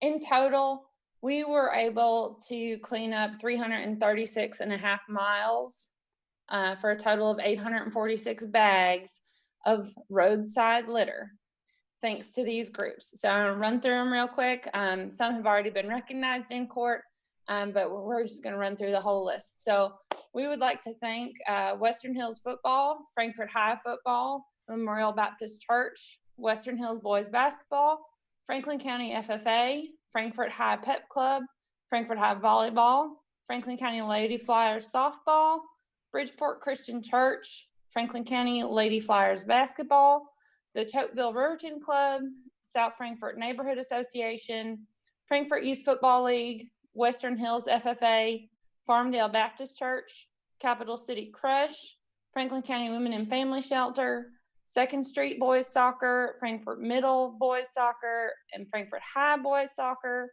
as well as St. John Baptist Church, Frankfurt High Girls Tennis, the Sunshine Center, and Western Hills Wrestling. The last few groups completed their cleanups in December, and with the weather we've been having, you know, I commend them for getting out there in the cold and getting this done for us. So we want to thank everybody again for their service and for helping to keep Franklin County a bit cleaner and a bit more beautiful. So Brittany, are they finished? So is this year over with now, or will there still be more chances for these groups to go out? So 2020 has been completed. We do not have any spots open as of now, only because I have not received any kind of correspondence from the state regarding our 2021 litter grant funding. Once I do receive that email and have been made aware of the amount of grant funding that will be distributed to Franklin County, I will go through and kind of budget out for however many groups we believe can participate. And I will set a date to open the signups as I did last year. So it's no longer a first come, first serve kind of sign up system. There will be a form online that a representative from a group can fill out. I'll be advertising that in the paper, on our social media sites, on the county's website itself, and you'll have to click the link or enter the link into your web browser and fill out a couple questions. And this year we are asking that when groups do sign up, please include your W-9 if possible. It will streamline the process in order to determine whether or not you're eligible. This program is open to school groups and nonprofits. Again, I don't know how many groups we'll be able to do. This past year, we were able to get 24. If COVID didn't happen, I am assuming we could have done more. This program would have been available to more groups, but I've had quite a few cancellations and moving people, but we're just hoping that gets better for this year. Brittany, since those groups are through. If individuals are interested in doing their community service duty to get out and clean up roads in their area, tell them how they could get a hold of you and you could provide them supplies to do such thing. Yes. So here in Franklin County, there's a partnership between the city of Frankfort and Franklin County to put on what is called the Clean Team. What that is it's a program where residents can sign up. They can contact me directly. My phone number here at the office is 502-875-8751, or I can be reached via email at Brittany. Oh gosh, new email. Brittany Woodward at franklincounty.ky.gov. It's Brittany. I think that's right. Brittany.Woodward. Thank you. I haven't had to say it yet. So they can reach me directly, Brittany.Woodward at franklincounty.ky.gov, or by calling the office. And you can schedule a time to come pick up supplies. We are not open for the public to come in, but I can always meet people outside. I'll supply pickers, gloves, bags, you name it. I've got all the equipment available, and we'll have somebody from the road department, usually our environmental code enforcement officer. He will go out and pick up the bags. If you do it over a weekend, we can make something work, and we'll get those bags. By signing up, I also have t-shirts available, and then that is a first come, first serve kind of thing. But, you know, do your part, help keep Franklin County clean. All it takes is, you know, if everybody wants to do like a 30-minute route, could you imagine how many bags of litter we'd collect? A lot. You know, Brittany, the saddest thing that I see is we send these groups go out, they do a fantastic job. They're out there working, and 2 days later, if my God, if it isn't littered up again. So come on, people, come on. This is our community. You live here. Get with it. Let's stop it. Let's stop the littering, and let's all do our part in picking up the litter, and then let's do our part in stopping people from littering. So Brittany, thank you for what you're doing, and I appreciate it. But most importantly, we as a community need to all consider how awful littering is and do our part to clean our community up. Squire Muller. Thank you, Judge, and thank you, Brittany. Also, Brittany, we had talked about, I think last year, about people submitting pictures of their cleanup events. Are many of the groups doing that? So I have a few photos that I'm going to put up on social media later today. I wanted to get through court and just recognizing the couple groups who, well, all the groups, but then the few that had submitted photos. As part of the instructions that went out to each group, they were told to enter their cleanup information on the litter map we had discussed a while ago. That's hosted on Bluegrass Green Source's website.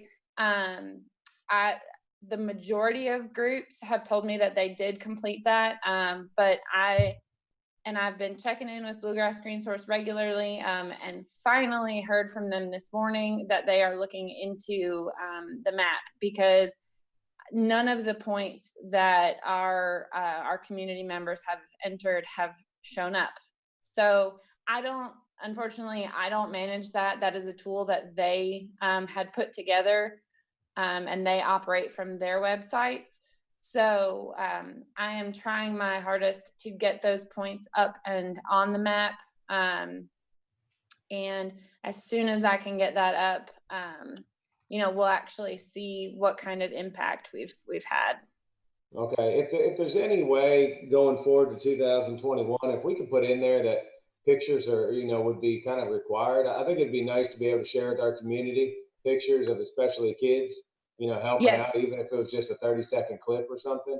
I just think it'd be positive for the community instead of, just a little presentation. So Thank you. Agreed. It is on my list of changes for this year. Or Sebastian? Brittany, I have some photos that I can send you via email of some groups that were working, and they may duplicate ones that you have of those groups working, but at least you'll have some more pictures possibly. Great, thank you. Send the couch picture. Fire Booth? Are you putting that announcement that you showed us, are you putting that on the paper? I think that would be nice. Yeah. Yes, Squire Booth, I am. Okay. Okay, anything else? Any other reports from constitutional officers? Squire Sebastian? Thank you, Judge. I just wanted to double check and see if there was a new declaration of emergency. I think it's called, well, I've got it here, Declaration of Local State of Emergency. Since the one that was in place had been signed by the outgoing mayor of the city. And if there is a new one, could we get a copy of it? And then are there any terms within that have changed? I just thought I'd check this one that went was March 20th, 2020. I think you asked 4 questions. I'll do my best. Sure, Yes, yes to one, yes to the second. So no so to the can you third, and instead yes of to saying the yes fourth. to one, yes to No, there's new no emergency changes. declaration? No changes, and we'll get you a copy. I'll email a copy out. Yeah. But you can also find it on our website under the judge's executive orders pertaining to the emergency declaration. There's a page there just for those. But I can go ahead and email that out. Yeah, it was just the Thank you. mayor signed it, and we had to redo the signatures. Absolutely appreciate that. Could we get possibly an update on the energy savings project? I think that would be something positive for us to all hear about.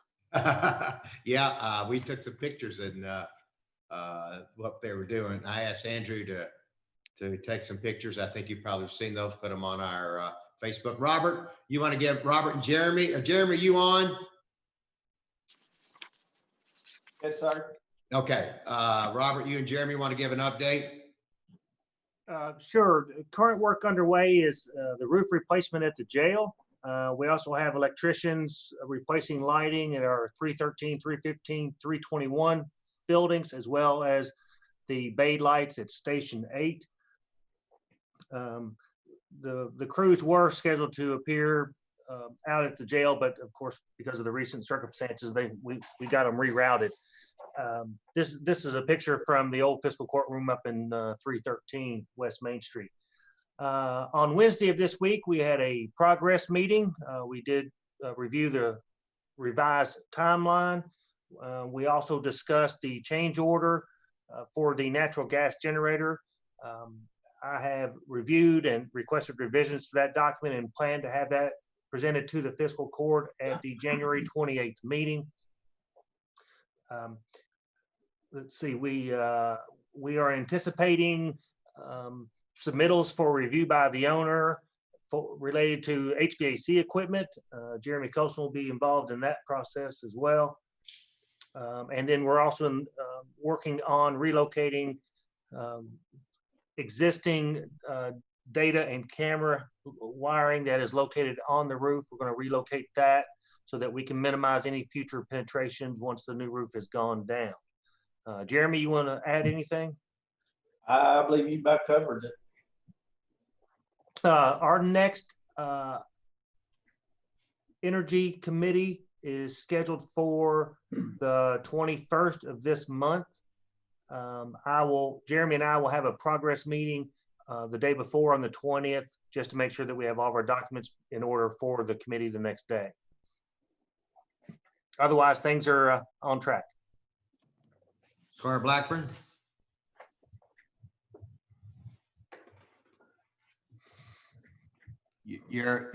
We need to hear you. We can't hear you. Okay. Robert, I heard you mention the change order. I'm assuming, is that on the generator? Yes, that's changing it from the diesel with the tank to natural gas. And I was trying to go back. I didn't have an opportunity to go back and look at our meeting when we did that. And I wasn't sure if we as a court for sure said that was the direction we were going. I just wanted to double check with that. It was my understanding that that's the route we're going. If the court chooses not to go that route, then the vote on the change order would give that directive. Thank you. Thanks so much. Yes, sir. And if is anyone interested in knowing what the change order amount is going to be, or do you want to just wait? Big. Yeah. All right. So the change order amount that we have will be an increase of $68,702. There will be no additional time added to the contract. Okay, any other questions? This will come out of the contingency fund for the project. Okay. Or that's the anticipation. All right. Squire Sebastian. Yes, Judge, thank you. I had noticed in the material that there was some additional board appointments where you had invoked the executive order privilege for the Industrial Development Authority. Can you tell us in regard to that, how many applicants may have been on file for those positions, and what elevated those candidates through their talent, skill, and ability among them? Just trying to figure out, how we're getting our talent. How we're getting our talent? We're asking people, just like you say, we're asking people in the community. That is a fiduciary board that meets once a year, and so it's predominantly been made up of bankers, and so Mike Feldman, I put Mike Feldman on there, banker. Rick Pogroski, just reappointed him. He's a banker as well. Do you know when the board met last? Because I went back and looked at the I've got it right here. Went back and looked at the ordinance, and the ordinance has still got the same statutory language as KCDC. So I'm not sure which one is supposed to perform that industrial authority type work for the community.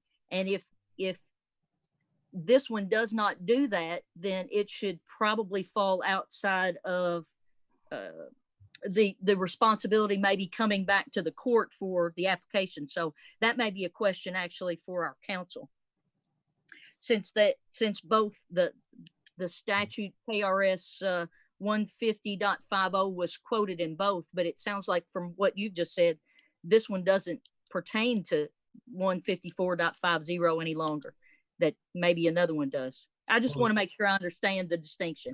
That'll help me. Squire, let me just say this. Those kinds of questions, if you would call us beforehand, if you would just just let us know 2 or 3 days ahead of time, we could have had that answer for you. But now we're going to have to wait for a while. So we'll get on it. We'll find that out. Sure, with Counselor, I think Counselor Sparks, though, is he still on the call? He could kind of help clear up the statutory language. And then, when the board met last, and who are the officers on this board? I don't see from our webpage, there's none of that information on there that says X is the chair. And so please, when you're throwing those questions out, and I don't recall who the board members, chairs are and all that. That's not, please call us beforehand, and we'll get that information for you. We can get it. It's just today, after 4 hours of meeting, I can't get it for you right now. But so Squire, I can answer some of those questions, Judge. Yeah, please. Thanks a lot, Rick. Appreciate it. General Counsel. No worries. The statutory language is the same, and it permits the judge executive for appointment of those. As to the composition and makeup, no, ma'am, I don't have any idea. When they last met, no idea. But if you saw the ordinance, it tracks the same type of language on both of them, with the judge executive sure being the appointing authority. It tracked the same language, but it talked about the specific tasks of this board being the one that would perform the industrial site requirements, et cetera. And it's at our last board meeting, we were told that that was performed by another board. So I was just trying. Oh, I'm sorry, ma'am. That's a whole different question. I can Yeah. only speak as to the authority to make the appointment. The other details, in terms of practice, procedure, et cetera, I can't speak to those. I can only speak to the ordinance languages in the statute. Okay. Hold on, Squire. I've got, understand that Terry Bradshaw's on. Terry, can you hear us? Terry Bradshaw, can you hear us? Yes, can you hear me? Yeah, we can hear you. Now, Squire Sebastian has some questions. Let's see if you don't mind. Do the best you can on these questions. I'm sorry. Terry, do you work with do you staff the Industrial Development Authority Board? You're talking about the Franklin County Industrial Development Authority? Yes. Okay, so yeah. I'm sorry, we had that in our additional material. And so I was just following up on some of the stuff that we had in our additional material.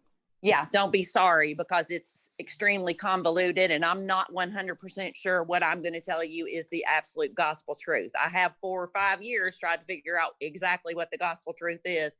And it seems like nobody really remembers exactly all the logistics, but here's what I know.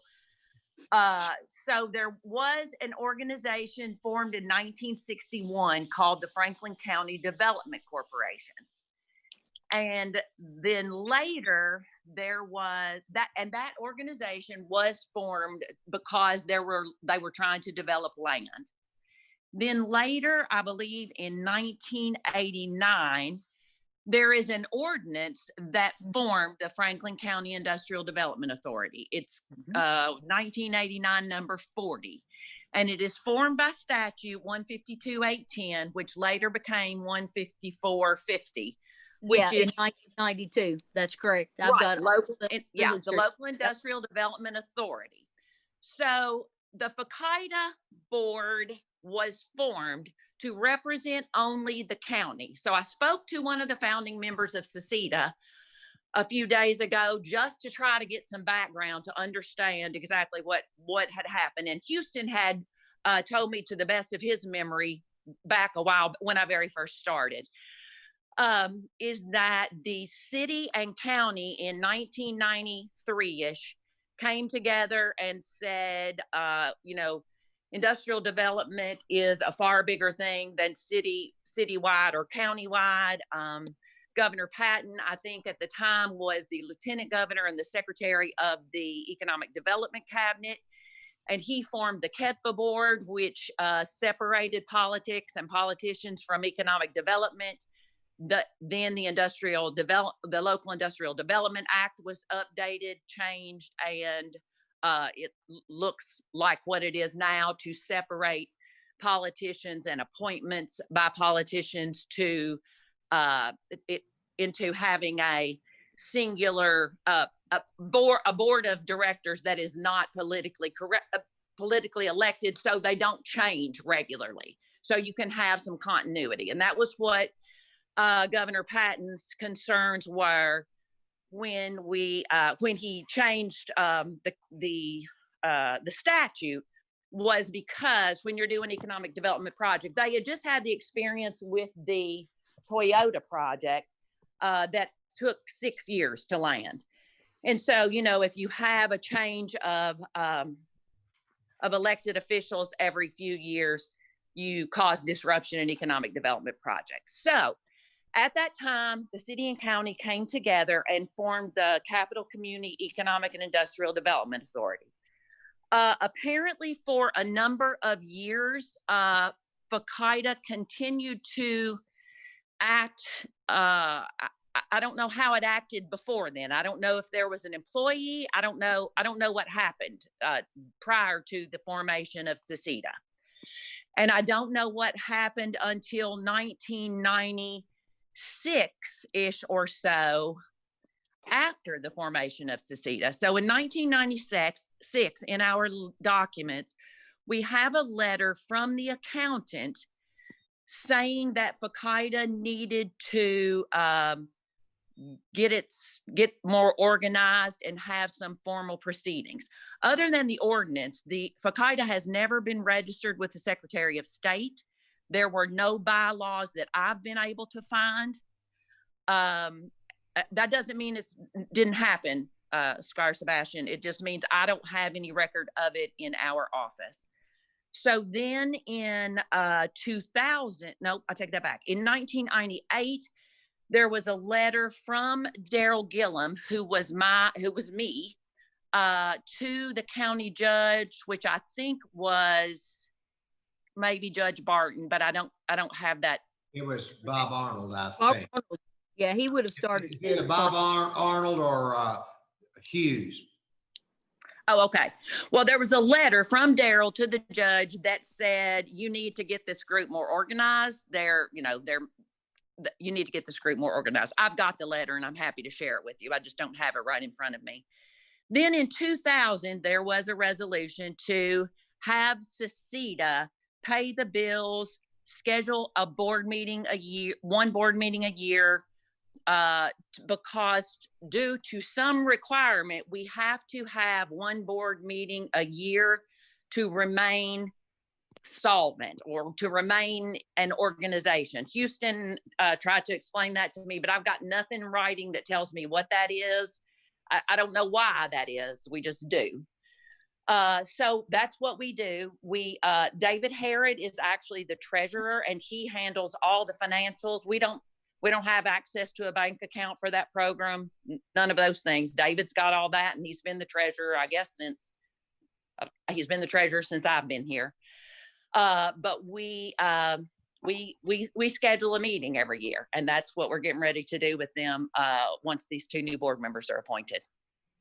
I'm sorry, I realize I didn't give you hardly any information, but that's realistically all we've got. I think the challenge is in looking back over some of our board information, there's been a vacancy on this board since 2019, and that one's not filled as well. So just wondering, how the board needs to operate. And well, in their defense, it's hard to get people I don't know that it's that hard. I think it's just kind of futile to get people to serve on a board that doesn't do anything at all. I mean, they have literally no money. They have I think back to your original question. So they are the ones who are supposed to develop industrial land. Well, SECEDA goes by KRS 15450, which says we are to develop industrial land. But we took the place of FCIDA. FCIDA went, for lack of a better word, to my understanding, went dormant, and they kept it as an organization in case at any point the city decided again that they did not want to do economic development. They would not have to recreate an organization for the county. Sure, and I understand that. My question got to, we've got two, according to our ordinances, we've got two organizations on the book that refer to the same statute that do the same thing, and that certainly can't happen. And our ordinances both state that they're both going to do this industrial development. So one has to, maybe the ordinance should be changed and says it acts when this other one is not only if the other one is dissolved or whatever. Correct. Somehow, because we've had it referred to us today that because of the statute that they both refer to, that these appointments and their mission in front of them is to do the same purpose, and that really can't stand in a county. In a county, so which was to my question to our counselor. So. Thank you, Terry. Thank you for sharing. Squire Booth. You're welcome. Yes, thank you, Terry. You're welcome. I understood from, I don't remember who told me, but the original board organization that was trying to develop our land or get more industry here was composed of people who paid into that organization, and that's where their money came from.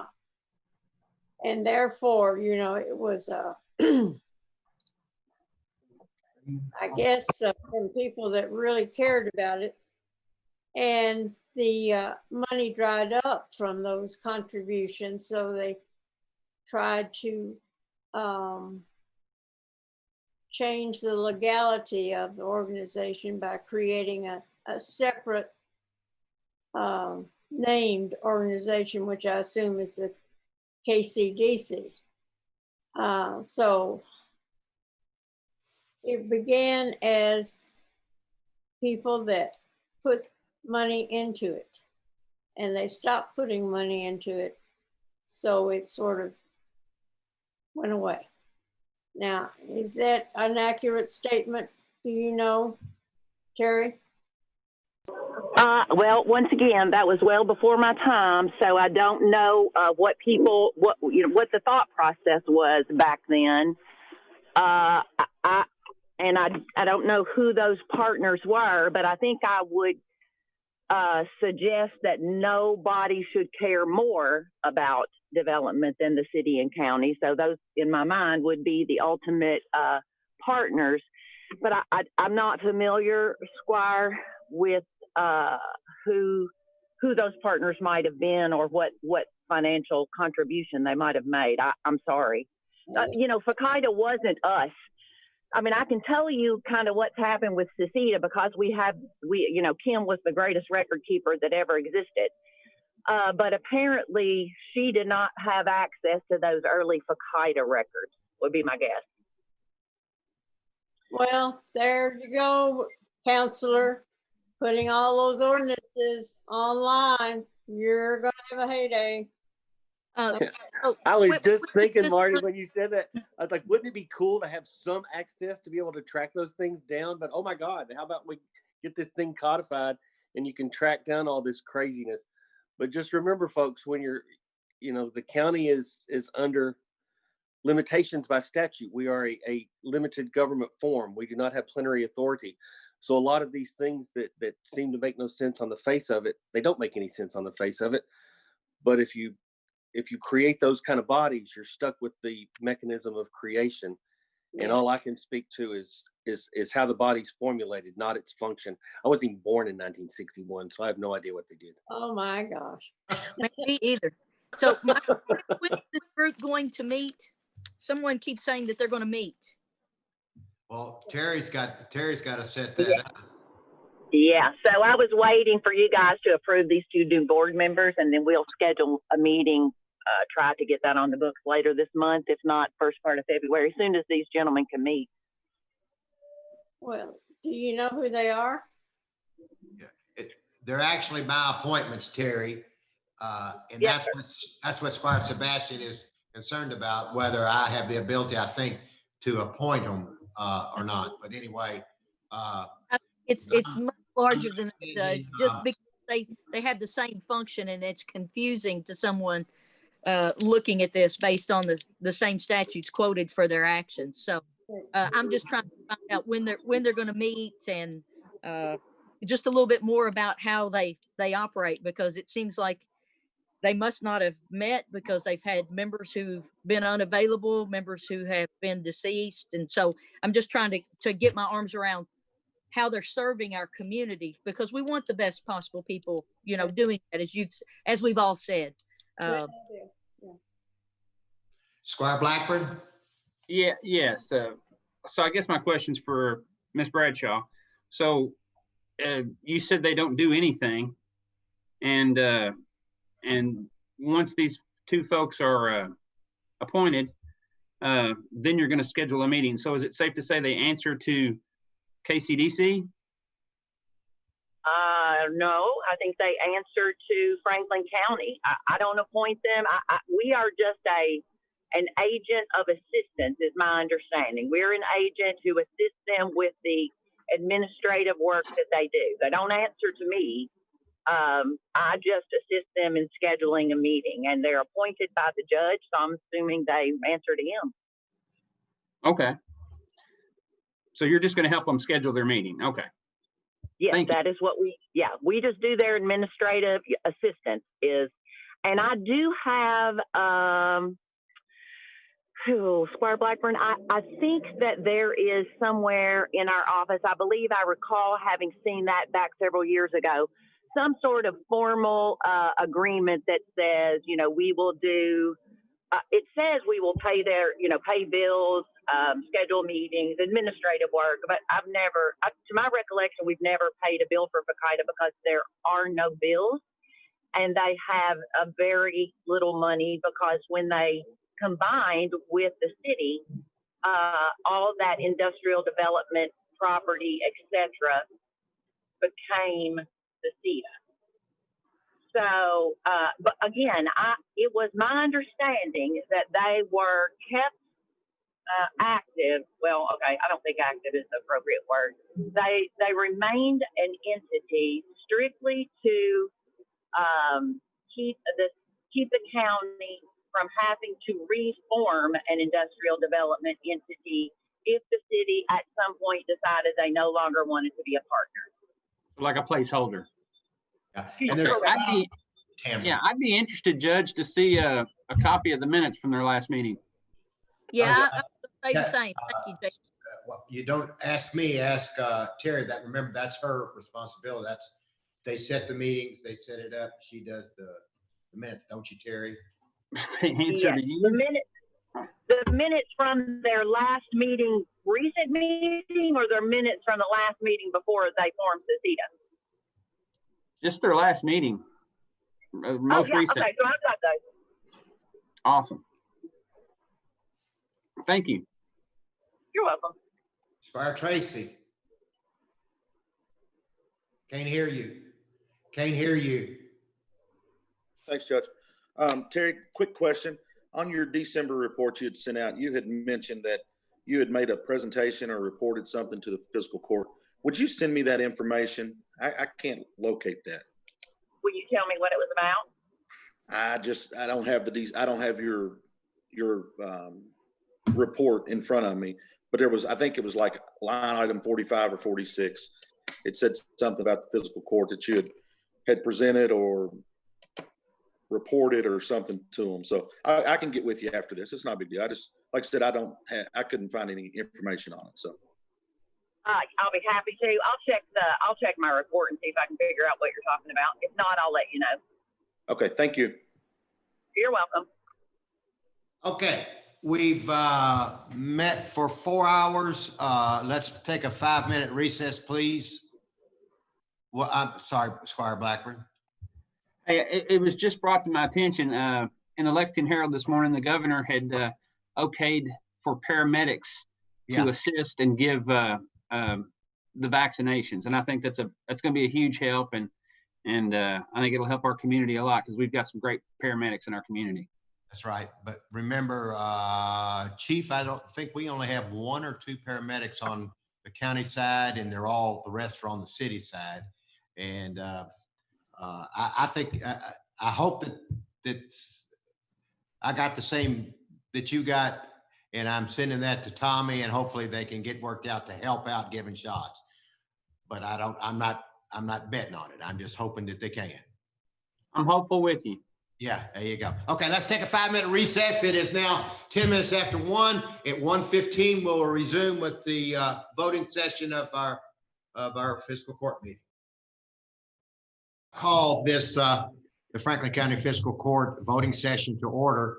I'm going back to other business, and Squire Moore has something he wanted to bring up, and I apologize, Squire Moore, that I didn't catch that. Oh, that's okay, Judge. I just wanted to congratulate my niece-in-law, Denise McElroy. She is in the top 3 in the state as a teacher to receive the Presidential Award for Excellence in Mathematics and Science Teaching. It's said to be the highest recognition that a K through 12 teacher can get. And here's her picture. And if she receives this, she'll have input in the curriculum in the entire country, probably, but not for sure the state, in their science in mathematics. So it's a big deal for her. Where is she teaching? She Scarmore? teaches at East Middle School in Shelby County. She lives in Ball Knob. Awesome, awesome. Well, Went to Franklin County High School. She's a Franklin County. She graduated Franklin County High School. Yes. Yeah, that's awesome. Well, thank you for sharing that. Squire Blackburn, did you have her as a student? I don't know how old you think I am, but if she's teaching and winning awards, Denise Simple was her name, and her husband is on our fire department. Oh, wonderful. That's great. That is great. Anytime a teacher can get an award, they more than deserve it. And there's not enough awards to give out to all the teachers. And there's a lot of teachers that work above and beyond because it's a calling. And I'm thankful for your niece. Amen to that. Thank you, Squire Moore and Blackburn, for your comments. Let's call this January 8th, 2021 fiscal court session, voting session to order. Clerk, call the roll. Squire Sebastian. Here.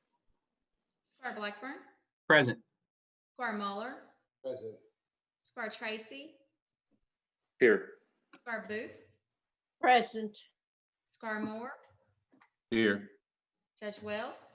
Here, and we're honored today to be led in the Pledge of Allegiance by Allison from the Stewart Home School. Allison, welcome, and let's please stand for the pledge. Hi, my name's Allison of Stewart Home in School. I'm going to say the Pledge of Allegiance.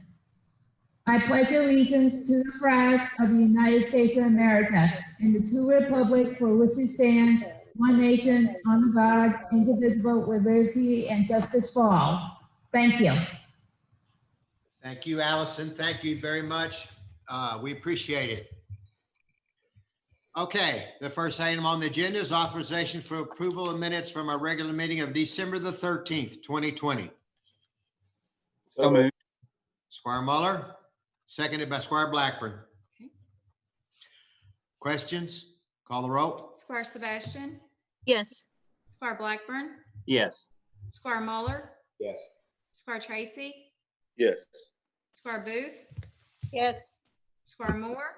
Yes. Judge Wells. Yes. The next item on the agenda is authorization to approve a resolution authorizing a donation in the amount of $15,000 to the Salvation Army for use to replenish food resources and provide meal opportunities to residents of Franklin County due to the COVID-19 pandemic. So move. Second. And a second. Discussion? Call the roll. Squire Sebastian. Yes. Squire Blackburn. Yes. Squire Muller. Yes. Squire Tracy. Yes. Squire Booth. Yes. Squire Moore. Yes. Judge Wells. Before I vote, I wanted to thank Natalie Sayre from the Salvation Army being on here. Seems like a long time ago, really was about over 4 hours ago, to enlighten us on how the Salvation Army distributes food throughout our community. And we really appreciate what they do to help those that are in need. So with that, I vote yes.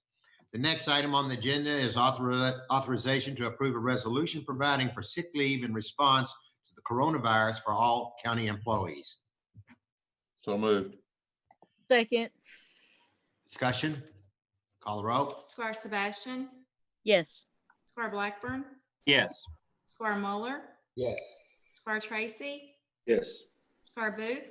Yes. Squire Moore. Yes. Judge Wells. Yes. The next item is authorization to approve a resolution adopting and approving the execution of a rural secondary program agreement between the Fiscal Court and the Commonwealth of Kentucky, the Transportation Cabinet, Department of Rural and Municipal Aid, and accepting all roads and streets referred to therein as being a part of the county road system. So moved. So was that Squire Tracy? Yes, but I didn't get the Second. Squire Moore. Discussion? Call the roll. Squire Sebastian. Yes. Squire Blackburn. Yes. Squire Muller. Yes. Squire Tracy. Yes. Squire Booth. Yes. Squire Moore. Yes. Judge Wells, Yes. The next item is authorization to approve a resolution authorizing the filing of a supplemental application for the 2020-2021 Household Hazardous Waste Management Grant Funds with the Kentucky Energy and Environment Cabinet Division of Waste Management. So moved. Second. Blackburn. Sebastian. Oh, I have Blackburn. Okay. Discussion, call the roll. Squire Sebastian, Yes. Squire Blackburn, Yes. Squire Muller, Yes. Squire Tracy, Yes. Squire Booth, Yes. Squire Moore, Yes. Judge Wells, Yes.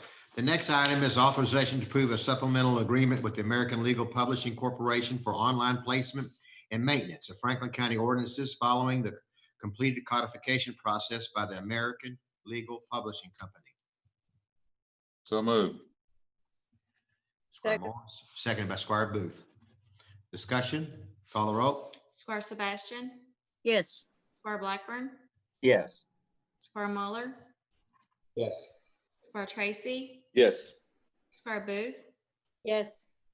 Squire Moore, Chancellor Sparks has been wanting this for a long time, and I say yes. And I certainly appreciate it, everybody. Thank you. Judge Wells, Yes. The next item is authorization to approve appointment of Charlie Burnett to the Farmdale Sanitation District Board for a term to expire June 30th, 2023, replacing Barbara Pauley, who resigned. Yes. So moved. Second. Seconded by Squire Booth. Discussion, call the roll. Squire Sebastian, I am extremely delighted to have his talent, skill, and expertise on the board helping us out, as well as his enthusiasm. So with that, I vote yes. Squire Blackburn, Yes. Squire Muller, Yes. Squire Tracy, Yes. Squire Booth, Yes. Squire Moore, Yes. Judge Wells, Yes. The next item is authorization to approve an appointment of Daryl Sanderson to the Franklin County Planning Commission for a term to expire June 30th, 2021, replacing James Nickel, who resigned. So moved.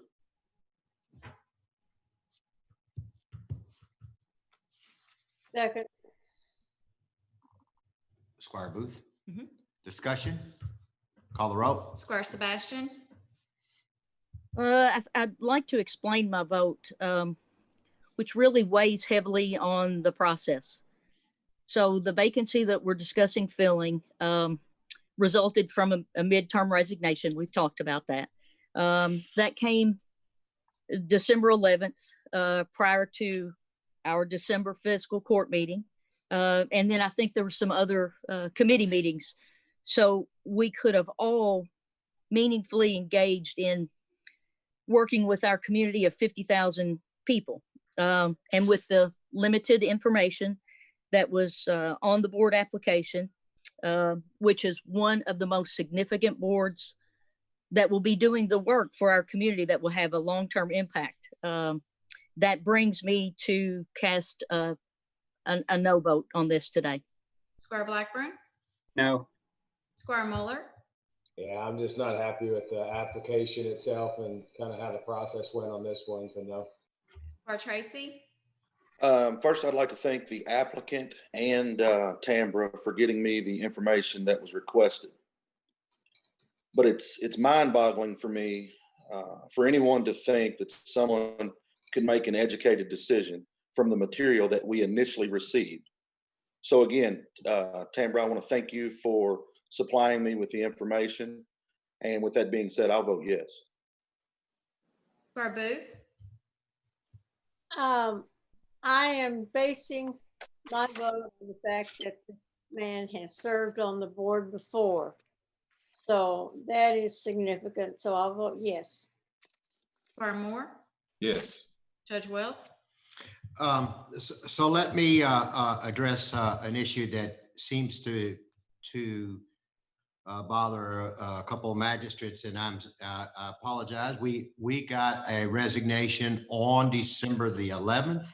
We met 7 days later, but we actually had to have all the information in only that I believe the 11th was like on a Friday, we had to have the information in on Tuesday. That is not a lot to ask me for 2 days to send out information to the general public on who wants to be on the comprehensive to deal with the comprehensive plan, the planning and zoning. Come on, guys, cut me a little slack. This person, just like you've asked, way back in August, sent in an application and asked, I would like to be considered to be on the Planning and Zoning Commission in August. And he has experience. And this is only a 6-month appointment. And that would give us time, if he doesn't work out, to get somebody else. So I caution us to say to people, we've got 50,000 people in this community. We ought to see who all wants to be on it. And then when we get an application for somebody out of the 50,000, then we rake them over the coals. Well, you didn't fill the application out right, and you didn't do this, and you didn't do that. It's not fair. You can't have it both ways.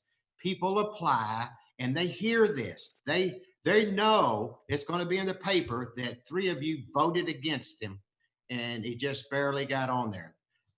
Hey, Judge, I mean, I think we all have a right to vote the way we want to vote. I mean, we're all individual votes here. I don't need to be lectured. I agree. It's my turn to speak, and then when you want to speak, you raise your hand, and I'll allow you to speak. Okay. But this is my opinion, and I can express my opinion as well. And my opinion is that we have to be very cautious as we get applicants, because that's what we want. We want applicants, and when we get them and I bring them to you, you vote against them. So that sends a message. So that's all I'm saying. Now, Squire Muller, if you'd like to say something, I'd be more than happy to let you say something. Thank you very much, Judge. I didn't mean to be disrespectful there. All I'm saying is we're all individual votes here. There was a lack of information that was provided to us. So how can I don't know this gentleman from the next person. I mean, I have to go with what's presented to us. So, I mean, even in that form, it says if it's not filled out properly, we have the right. I mean, we just voted one through. So we don't vote everything down that you send to us. So I don't know why that's the case. That's all I'm saying is we're all equal votes. We all have, I think what we were saying earlier is it would have been just as easy in other business last meeting just to tell us, hey, we had somebody resign. Heads up. We don't need formal emails and everything. I'm just wanting a little bit of conversation here. So I'm not trying to be argumentative. I'm just trying to speak what I feel. So I think that's fair to our citizens. Thank you. Or more? Judge, I didn't get your vote. I didn't hear your vote. I voted yes. He hadn't yet. I voted yes. Sorry. Thank you, Squire. Yeah, I vote yes. Any other comments? Seeing none, let's move to the next item. The next item is authorization to approve an agreement with On-Site Health Solutions LLC to provide biometric screenings and wellness services with the option to participate in nicotine swab tests to be paid by the employee, terminating December 31st, 2021. So moved. Second. Discussion? Call the roll. Squire Sebastian, Yes. Squire Blackburn, Yes. Squire Muller, Yes. Squire Tracy, Yes. Squire Booth, Yes. Squire Moore, Yes. Judge Wells. Yes. The next item is authorization to hire Summer Laverne as occupational tax administrator at an annual salary of $47,000. So moved.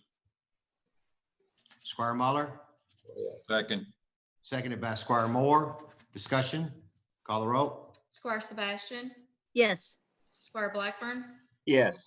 Squire Muller, First, I'd like to thank Lee for all of her time with us. I think she did a fabulous job, and I wish her well in her future. And I'm a yes. Squire Tracy, Yes. Squire Booth, I also want to thank Lee. She was with me for our spelling test that we failed miserably. I did fail miserably. So I vote yes. Squire Moore, Yes. Judge Wells. Lee, you've been an awesome employee, and I know that this is your second time back, and we are very grateful. And that is not a big enough word to describe how appreciative we are of what you've done and how you've helped us. So we wish you the very best. And once again, thank you for being part of the Franklin County Fiscal Court family. Yes. Okay, the next item is authorization to receive the treasurer's report. So moved. Second. Sebastian, motion, seconded by Blackburn. Okay, discussion, call the roll. Square Sebastian, Yes. Square Blackburn, Yes. Square Muller, Yes. Square Tracy, Yes. Square Booth, Yes. Square Moore, Yes. Judge Wells. Yes. The next item is payment of claims. Is there a motion to deny any payment of any of the bills? I see none. If not, let's let the record reflect the bills are ordered to be paid. The next item is authorization to adjourn. So moved. Squire Moore and seconded by Squire Booth. Discussion, call the roll. Square Sebastian, I'm going to say yes. Happy New Year to everybody. And I am so thrilled that constituents from the Stewart Home School who I reached out to, a number of them have supplied us with pledges of allegiance. So I look forward to seeing all those in the future. Square Blackburn, Yes. Square Muller, Yes. Square Tracy, Yes. Square Booth, Yes. Square Moore, Yes. Judge Wells. Yes, and before we adjourn, I want to thank Judy Mattingly today for her update on vaccines and testing. Along with that, let's say that we appreciate the Franklin County Health Department so much for what they provide to our community. And I also want to say thank you to all the first responders that are once again in the house out there in the hospital too, that are out there on the front lines as this thing gets worse and worse and worse. So we've got to get through this. If you can take a vaccine, please take a vaccine. Last but not least, I want to say to the court, this is the second meeting in a row that we've gone almost 5 hours, 4.5 hours. That it's unprecedented, this amount of time that we spend at our court sessions. Squire Moore, you can remember, and Squire Booth, when we went, when Don Sturgeon was on here, if we went past 2 hours, he was pitching a fit that what is wrong with us. And I can remember where we got 20 items done in years back, we're in an hour. So if you have questions, if you have items that you think that you don't know about, it's very easy to call us. There has never been a time when you haven't called, and some of you call quite often, and I appreciate those that do. But some of you never call, and then you bring it up here today, and we spend 4 hours, or we spend 2 additional hours on answering questions that we probably could have really made these meetings shorter. So yes, let's do the people's business, absolutely. But it's not a matter of time that quantifies what business you do. It's a matter of substance. So I ask the court, please be considerate. Please think about, I mean, if the people are watching, they would sure much rather watch 2 hours of a meeting than 4.5 hours of a meeting and the questions. So just give us a call. We are here. Every one of us are here to help. We're all on the same team. There's nobody on a different team. We're all on the same team. So let's all try to work together the best we can to keep our meetings a little shorter as we go through. With that being said, God bless everybody. Be safe, wear your mask, and we are adjourned.